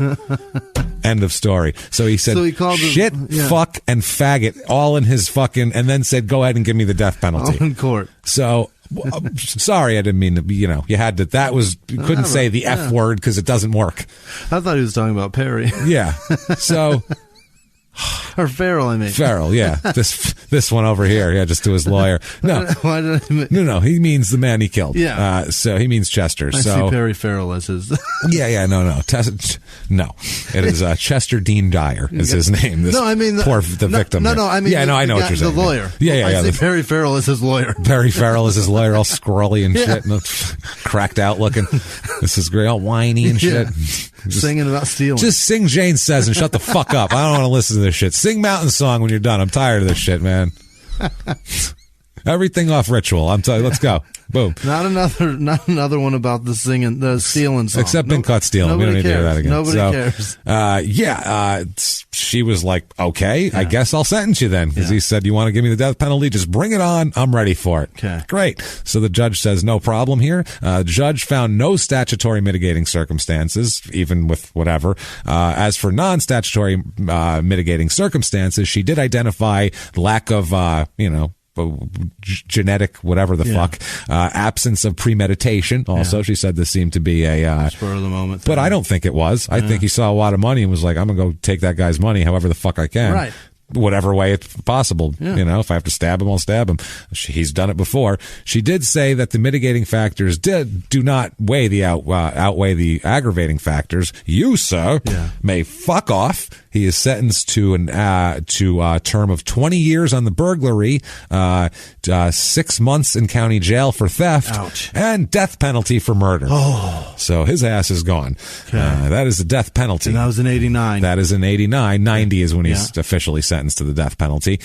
He appeals. Obviously, there's an automatic appeal. Number one, and I'll go through them real quick here. Burglary. He says, this is weird here. He says that, there is evidence. The burglary, basically, they said that the fact that the victim was found on his bed fully clothed next to a half-eaten sandwich suggests he was killed before the apartment was ransacked. Any other conclusion would require an inference that the victim entered his apartment, found it trashed, then calmly made himself a sandwich and sat down on the bed to eat it, which makes sense. As the trial judge noted, a ransacked apartment indicates that the culprit was probably looking for things of value. The evidence clearly placed the defendant, who admitted getting along by, quote, robbing, and who was wearing one of the victim's shirt when arrested, in the ransacking of the apartment. So he was saying that the burglary thing didn't match up to him, but it fucking does. All that does. Felony murder. He said, they said it's for the jury to decide whether he committed or attempted to commit burglary in the second degree, and in the course of and in furtherance of that crime caused the victim's death. They said, as noted above, the record contains substantial evidence to support the burglary conviction. Additionally, he admitted to his ex-girlfriend that he killed a man about a week before December 23rd, and the blood on his shoe also matched that of the on the victim's shirt. Okay. So blood's matching too. He's there. He's got blood matches, shoe prints, fingerprints all over the place. He was there after the place was trashed. Right. So probably did it, I would say. Now, also the instruction on the lesser degrees of homicide. He argues, citing a case, that the trial judge's failure to instruct the jury on lesser degrees of homicide or manslaughter deprived him of a fair trial by forcing the jury to convict him of first-degree murder or set him free, which is why they did that, because they're like, he definitely killed the guy. They're not going to set him free. No. They'll fucking get him on this. That's why he should have taken second degree as a fucking plea. Yeah. That was what they offered him that for. So Whatever. So he also failed to request any lesser homicide instruction at trial, but he contends that failure to instruct was a failure of his attorney, obviously. Yeah. He also argues the Eighth Amendment. He says the defendant argues that the Arizona's death penalty scheme, taken as a whole, violates the Eighth Amendment by failing to sufficiently channel the sentencer's discretion, which is because there's a limited amount of leeway with what you can sentence somebody. He says the defendant's suggestion that of Arizona's aggravating circumstances are too broad to be meaningful without substance. And they go, that's fucking good enough, basically. And to reiterate again, neither of us are real thrilled with the death penalty. We're always like, because they find... It's not so much of like, the killing people. It's the fact that I'm not positive it's the right people all the time. And that shit disturbs me. We got a lot. We didn't get all of them. That's the problem. That's the thing. And when it's final like that, maybe you'll be sure. Yeah, there's no way to fix that. Yeah. You can't let him out and give him a big settlement afterwards. Like, He's fucking dead. Sorry, what are you going to do? Give his mom, thanks a lot, some money? Gee. Also aggravating and mitigating circumstances. He says that basically the defendant claims that the record does not support a finding that the murder was committed with the expectation of receipt of anything of value. They said that was probably the motivation, so yes, it was. Eat dicks there. Also, death sentence. He argues that imposing the death sentence was unwarranted because the trial judge found the crime, quote, not out of the ordinary when considering first-degree murders. The judge also said that she said, quote, Mr. Landrigan appears to be somewhat of an exceptional human being. It appears that Mr. Landrigan is a person who has no scruples and no regard for human life and human beings and the right to live and enjoy life to the best of their ability, whatever their chosen lifestyle may be. Mr. Landrigan appears to be an amoral person. Yeah. Which is not what you want the appeals court to say about you. Then they say, this is amazing, the best we can say for the defendant, they're looking for positives, the best we can say is that he was forthright. His comments demonstrate a lack of remorse that unfavorably distinguishes him from other defendants and supports the imposition of this severe penalty. Yeah. Like, he's honest about it, but he doesn't seem real sorry. He's a piece of shit. He's kind of a piece of shit. At least he knows it. He finally argues that this is the most ballsy one of all here. Okay. He argues that for ineffective assistance of counsel. He says that his counsel deprived him of effective assistance by instructing some probation officer not to interview Jeff in preparation for the aggravating and mitigation hearing. Now, he doesn't mention in this that the guy tried with his hair on fire to present mitigating factors, and he repeatedly not only told him no, he then said the opposite in his own words to the fucking judge. He literally said, if you want to give me the death penalty, bring it on. I'm ready for it. That's not mitigation. This is fucking crazy. They said counsel is not deficient for failing to find mitigating evidence if after a reasonable investigation nothing has put the counsel on notice of the existence of that evidence. They said that he's claiming Landrigan alleges his birth mother sent a letter to Farrell in April of 1990 informing Farrell of a lot of these mitigating circumstances that he didn't bring up, including Landrigan began drinking at an early age because his adoptive mother was an alcoholic and would walk around nude in front of him. The adopted mom was showing her tits? He says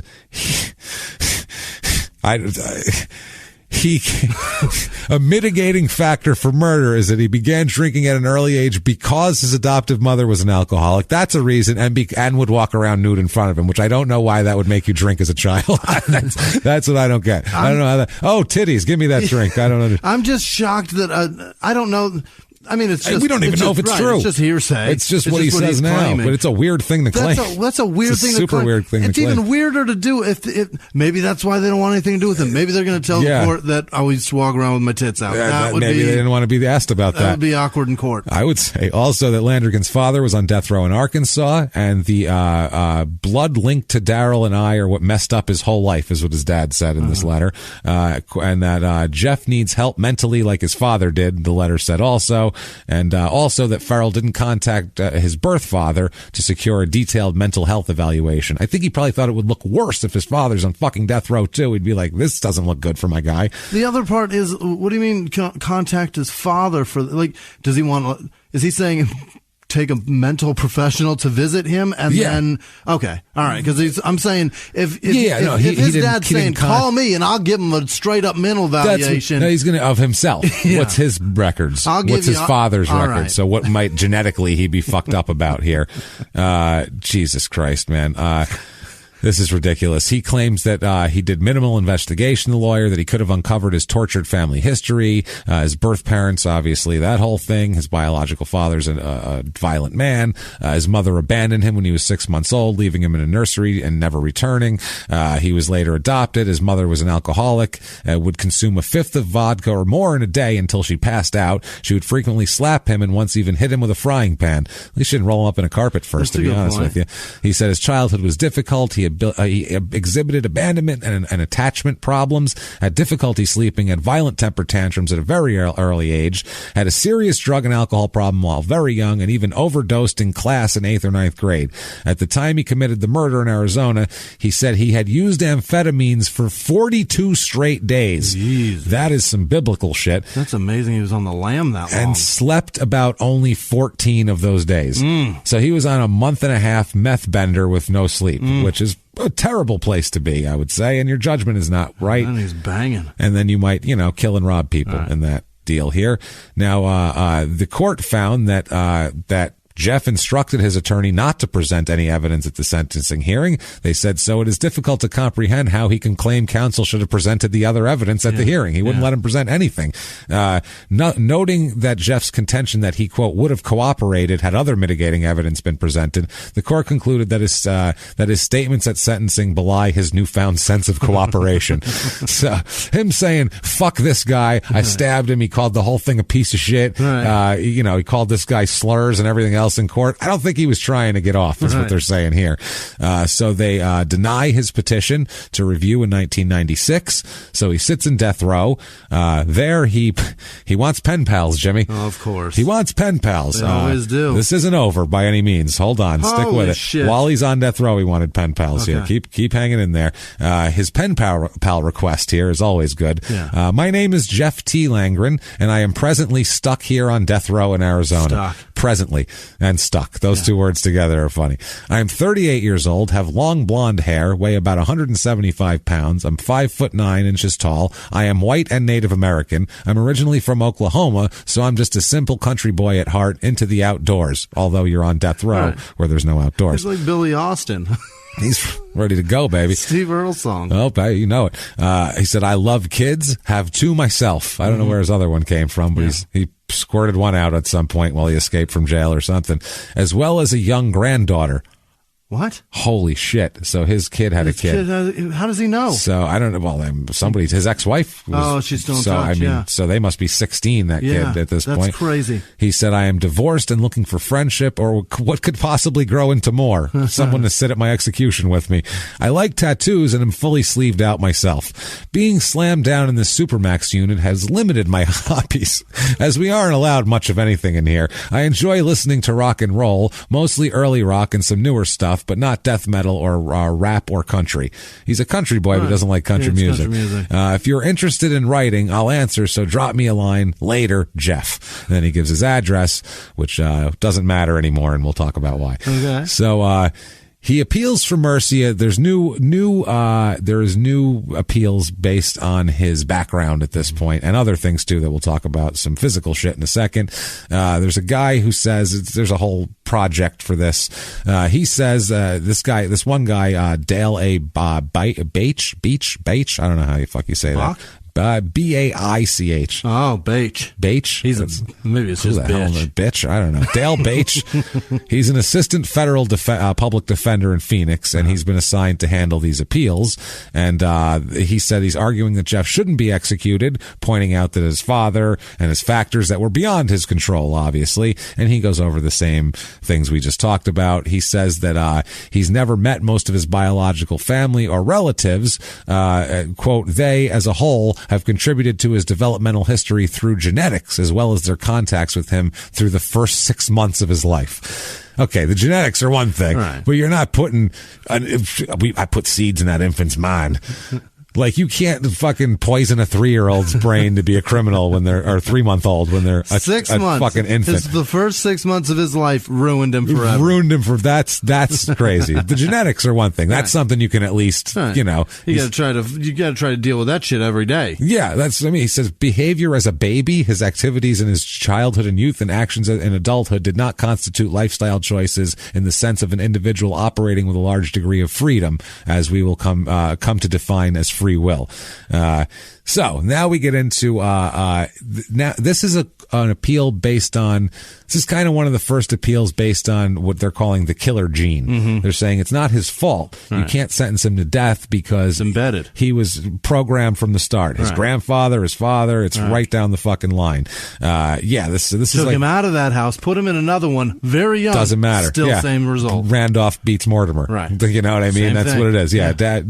What they're saying is Dan Aykroyd should have still been fine, and Eddie Murphy should have robbed that exchange blind. Yeah. Blind, stole everything in the house that he got moved into, tied the butler up, had him stuffed in a fucking broom closet, had everything in a U-Haul truck, sold, and been back on the street pretending he had no legs the next fucking day.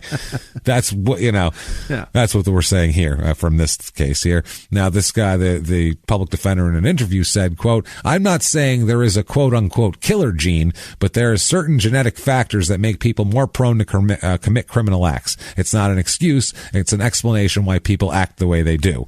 And he says, "Are we going to execute someone who didn't have choices?" Now, the thing about this, what a ballsy thing to say. Go on though. He also hired a psychologist who examined Jeff and diagnosed him with quote brain dysfunction. Yeah, a general brain dysfunction of from whatever fucking drugs. Kind. We all have some dysfunction in our fucking. Nobody's perfect. We're all fucked up. You put bouncy titties in the room, I can't keep my eyes straight. No, you can't keep your tongue in your mouth. So it'll hang out. So the trial judge, who is now retired, she said in a sworn affidavit that if she had known about his extensive background, she probably would have sentenced him to life in prison. So, really? Yeah, this Hendricks guy said that. Yeah, the judge who sentenced him to death. So this guy, if he just let the fucking lawyer do his fucking job and play this shit out, he probably would have got life in prison. But he had to be an asshole and a show-off in court, and then he ended up not getting life in prison. So he had a also, he says, quote, "I've never met my father, but he was definitely, even without being there, a big influence in my life." That's what we said before. Now, in 1998, they had a neuropsychological evaluation about all this type of shit, and they said his genetic makeup, in utero exposure to substances, early maternal rejection, which there is an attachment thing to that, and troubled interactions with his adoptive family resulted in a disordered behavior that was beyond the control of Mr. Landrigan and left him unable to function in society that expects individuals to operate in an organized and adaptive manner, taking into account the actions and consequences of their behavior and their impact on society and its individual members. Basically, they said, eat dicks, fuck you, death penalty still. Okay. Didn't care. Good. None of that shit mattered. Because once it's all going, at the actual sentencing, that shit matters. But it's hard to get off on mitigating shit later unless it's something extreme. I feel like Farrell knew that. He knew that. He tried. He tried his best. I mean, the guy wasn't helping his own defense, so it's kind of hard. They need you to help. They can't do it without you. That's the thing. December 2005, Darrell Hill, his father, dies of natural causes. Oh, wow. He was the longest serving Arkansas death row prisoner. He didn't make it. They never fucking got him. Those bastards. They never got him. He died in an Arkansas prison of natural causes. Okay. He had diabetes and liver disease. Ended up having some gastrointestinal bleeding and died. Brutal. Which, I mean, he made it 75 years of a crazy life of being shot at by cops and shit. In prison forever. That's pretty fucking impressive, just to live that long. In September 2007, all of Jeff's appeals run out, and the Supreme Court scheduled his execution for late 2007.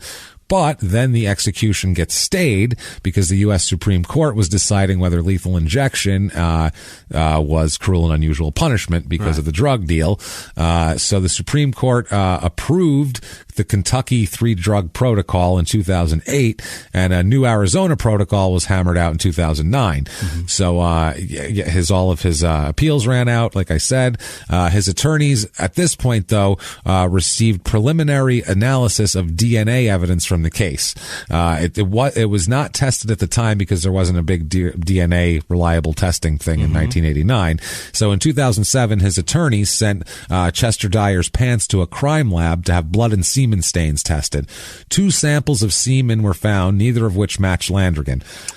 Which, I mean, the guy was also pretty promiscuous, they said. And, if you're with guys, there's going to be more semen around than if you're by yourself. So they probably weren't his pants. They were probably Chester's. So this is a pair of Chester's pants from the house that he was wearing at the time.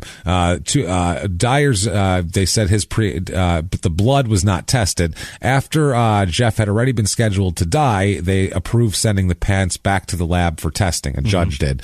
So the blood was found to belong to 2 individuals. One assumed to be Dyer, and the other, a third person, was not Jeff. So Jeff's blood wasn't on there, but that doesn't didn't mean cut himself. Right. Exactly. The defense attorneys argues that someone else had sex with Dyer, and then the 2 struggled, ending up in his death. So he's saying he didn't even have sex with him. It must have been somebody else. And then Jeff got on a phone call with Michael, asked about a job, and just left empty-handed. And then someone else came over and killed him real quick, is what they're saying. So, the assistant Arizona Attorney General, Kent Catani, he maintained that the new DNA findings were only cumulative, and that because the other evidence placed Landrigan at the scene of the crime, they didn't matter, which is probably true. And finally, close to the execution time, the Board of Clemency recommended that Jan Brewer issue a reprieve based on the evidence. They actually recommended, the Arizona Board of Executive Clemency recommended a reprieve for the death penalty, and Brewer said, no, you're good. Fuck it. No, what evidence? This is Arizona. We don't do evidence, really. And when we do have evidence, we just flip a switch and yell yeehaw and move on. We claim diplomatic immunity because I'm a fucking drunk. Exactly. Unfucking real. I hate her. Yeah, she sucks. So, she said, no, I don't think so, based on that. So, October 25th, 2010, Jeff is set for a next day execution. One page, there's an order. There's a temporary restraining order because of the lethal injection drugs that's hanging in the air. And then a 5-4 vote in federal court in Supreme Court vacates this guy's stay. Wow. So it's a 5-4 party line vote. It's time to go. Time to go here. They said that the judge's reasoning was flawed because the case affirmed the constitutionality of the 3-drug execution method and had a high standard of proof that an execution method wouldn't cause harm. The court said, quote, speculation cannot substitute for evidence that the use of the drug is sure or very likely to cause serious illness or needless suffering. There was no showing that the drug was unlawfully obtained, nor was there an offer of proof to that effect. The 5 justices that obviously voted for this were the conservative ones, and Kennedy. He went over there, and then the other ones were the dissenters, obviously. This is fucking interesting here. They basically, it's so weird, man. So he's sitting there on death row, and it's a 10 a.m. execution, and they're trying to get this blocked here. Like we said, Jan Brewer wasn't any help. The federal judge wasn't any help. Now, another federal judge had to question whether they had another hearing about whether the state legally obtained one of the drugs needed by the execution. For the execution. Fuck's sake. They had a shortage of sodium thiopental, and it raised questions by his defense attorneys about whether the state went outside of the U.S. Food and Drug Administration regulations to get the supply. The state said a federal judge ordered that the state say where they got the drug, and the state said, no, we won't tell you. None of your business. None of your business. They said the information is protected by state law, concealing the identities of those involved in executions, including a chemical company making the fucking drug. That's a bit crazy. That's out there. If we're going to have the death penalty, that shit has to be so transparent. It's not even fucking funny. Now, the Arizona Department of Corrections announced that it had obtained the drug through court hearings revealed that it had not come from a FDA approved source. We got to do it in the alley. Yeah, but that's pretty much it. Well, they did it from England. Okay. They said that the judge ordered that the state immediately release and publicly disclose the source of their drug, its expiration date, and other information about its manufacturer. And the Kent Katani guy, the attorney general dude, or assistant attorney general, said he would reveal only the expiration date in a motion to reconsider the ruling. And if the judge insisted, he would offer to provide the other facts under seal. So won't even tell people. Yeah. Now, Jeff Landrigan claimed he spoke to a Department of Corrections director, Charles Ryan, about the drug. Yeah. He said the spokesman, a corrections department spokesman, wouldn't confirm the conversation. Wouldn't deny it either, though. He said, Landrigan said, quote, I asked the director if he was going to tell me where he got the drugs to kill me with. The director said it was all on the up and up. Okay, I guess that's fine then.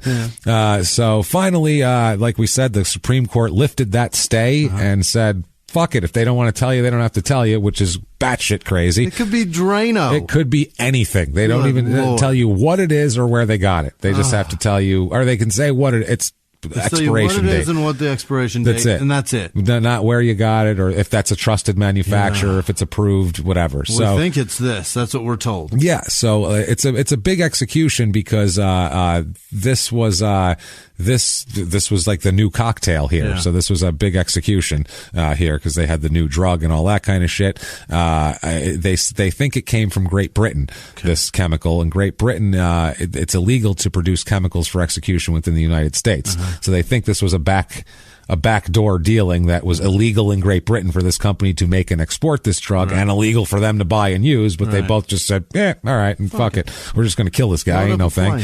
Yeah. So, wouldn't it be great if at an execution you could pick your own going out song? You know what I mean? That would be, like you're coming out. Yeah, that would be good. That would be dope. I don't think they'd let you, though. Well, you don't think you could at least slap some headphones on the guy. What does everybody else know? Truly. Tell them it's to strike fear in their hearts so they can't hear anything and they're confused about their surroundings. Don't let them listen to fucking Enter Sandman if they feel like it. Who cares? DC, whatever. Yeah, whatever. Highway to Hell. Back in Black going. Yeah, get it going here. So, Jesus Christ.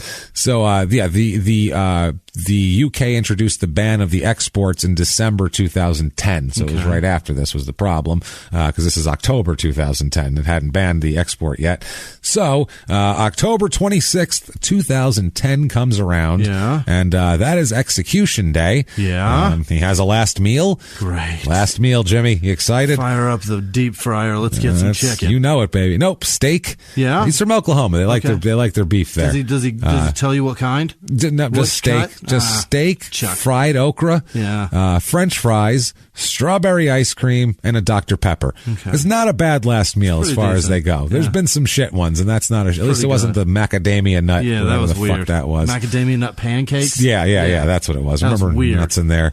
So he eats that, and then they take him in to be and obviously no one's saving him here. The governor with, an actual recommendation for clemency was like, fuck no, we're killing this guy. Drugs? No, we got it in an alley. Don't worry about it.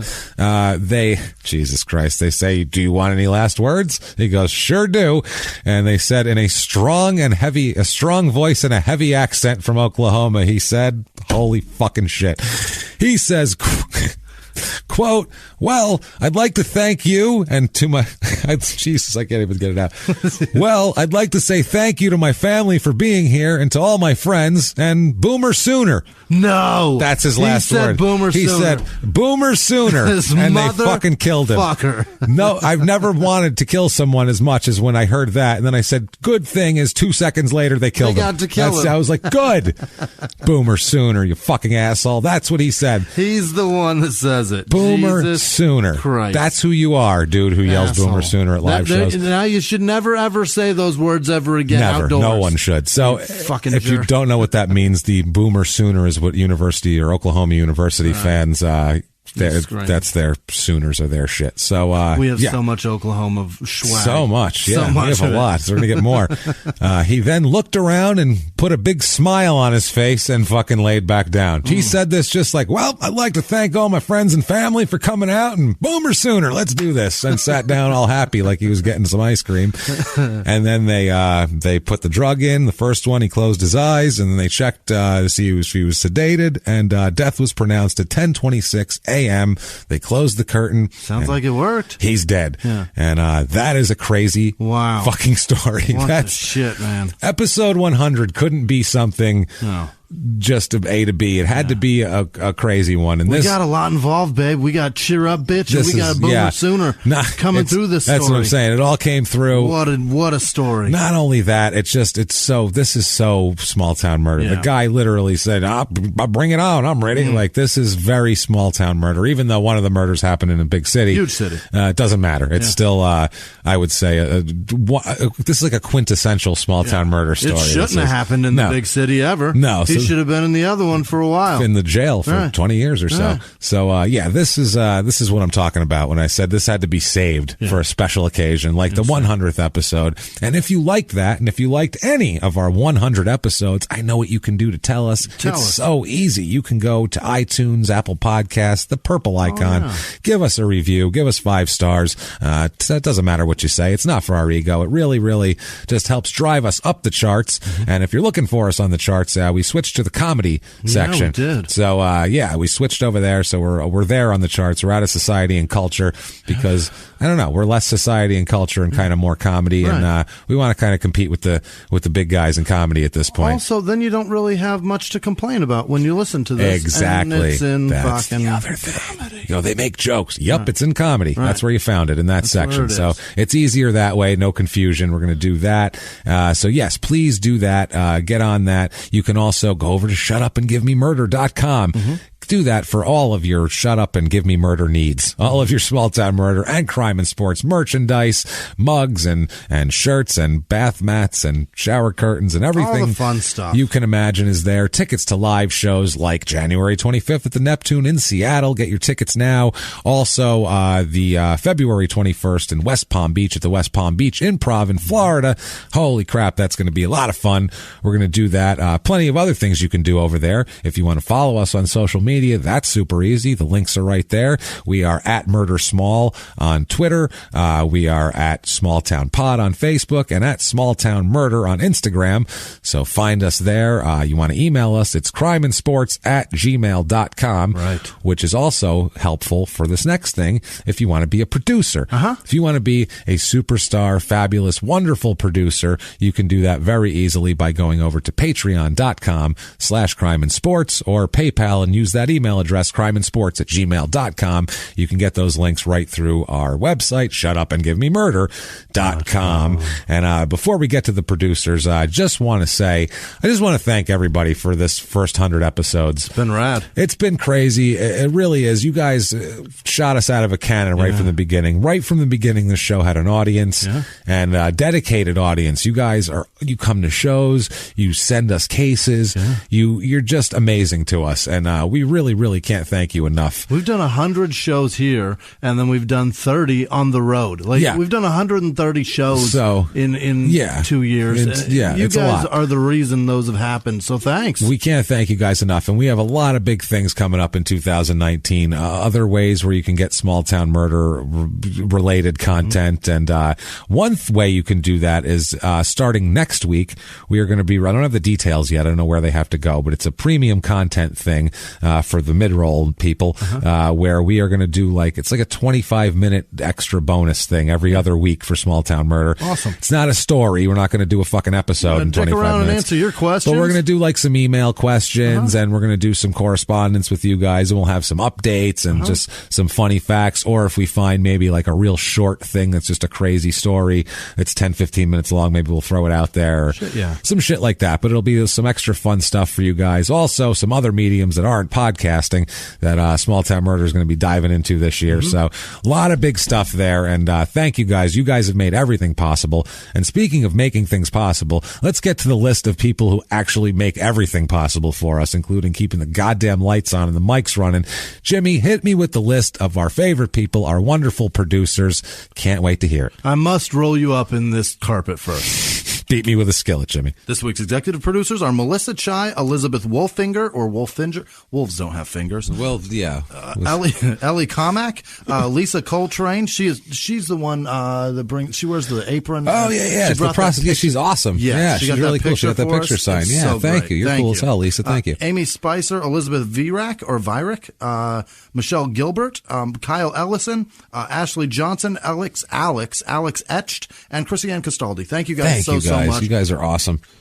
Honestly, we can't do any of this shit. You're amazing. Thank you guys. You blow us away every week. Thank you so much. Truly, you're fantastic. The producers this week are Regina Kudajarov. What? Did I do that? I think you just flowed on that. Take like that, bastard. Regina. Not bad. Lauren Demarath, Lauren Ralph. Yes.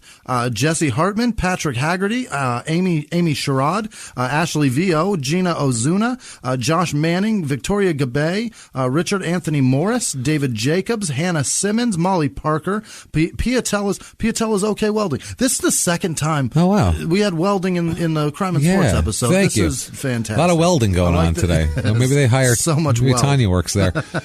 Under the Sea Fabrics. Under the Sea Fabrics, Laurel Christic, Russell Tobler, Peter Falconer. Falconer. Yes. Jennifer Anglis, Rob Madursky, Jen Stevens, Mandy Peterson, Steve Schnell, Ben Cartledge. God damn it.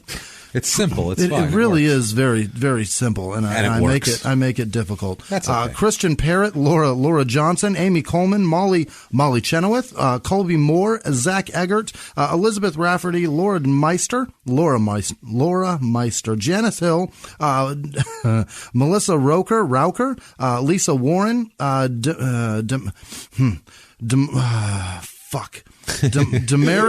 Demerithue. Okay. Yes, I think so. Demerithau? No, there's a YU. Demerithue. Ooh. I don't. This one's even harder. Ryaseyev Sergey. I think I got it. Wow, that sounds like you that backwards.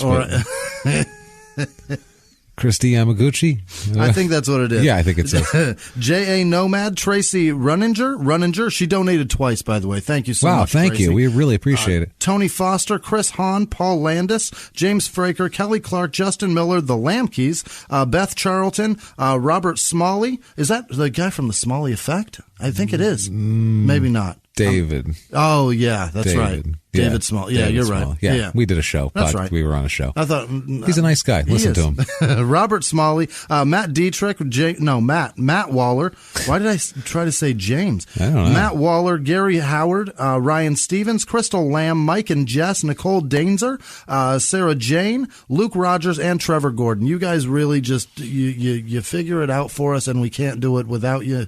Thank you. Truly thank you. Thank you guys so much. I mean, it's been not even 2 years, and it's insane. It's just crazy, and we can't thank you guys. We keep saying it, but it's wild. So, thank you guys. Thank you for your continued support. Thank you. Hope you've enjoyed everything we've done. We had no idea. But we didn't plan it. We had no idea. It was just like, hey, what if small towns, what if it worked? Murders in small towns are kind of weird and creepy. Yeah, this could work.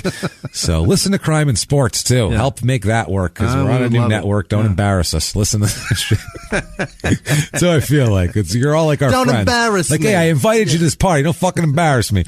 So don't embarrass us and do all that. What if these people wanted to embarrass you, Jimmy? How could they find you? You can find me at Whisman Sucks, WHISMAN Sucks on Twitter, Instagram, and Snapchat. And then make sure you send emails to crimeandsports@gmail.com for questions please. Or cases or whatever you guys want us to talk about on the bonus content. Let us know what you want to hear, and maybe we can involve it. That's right. We're what open. About you, James? We're open to suggestion on that. We really are, because we just want to do whatever you guys want. It's bonus stuff. Where can they tell you what they want? You can do that at Jimmy P is funny, or just copy and paste my last name from the show description, put it down, because you're not going to spell it correctly. And tell us what you want. Honestly, email crimeandsports@gmail.com. Tell us what you want out of that bonus content, and we're going to do also some bonus shit on our own. We're going to put on our Patreon, maybe an episode here or there, some video stuff. We got some shit lined up. So it's going to be a big year. We're going to be expanding into some other stuff, but this show will stay the same. Yes. Don't worry. We won't water it down. Never. It gets all of our attention. Ever. So do that. Follow us. Thank you so much. And until next week, everybody, it's been our pleasure. Bye.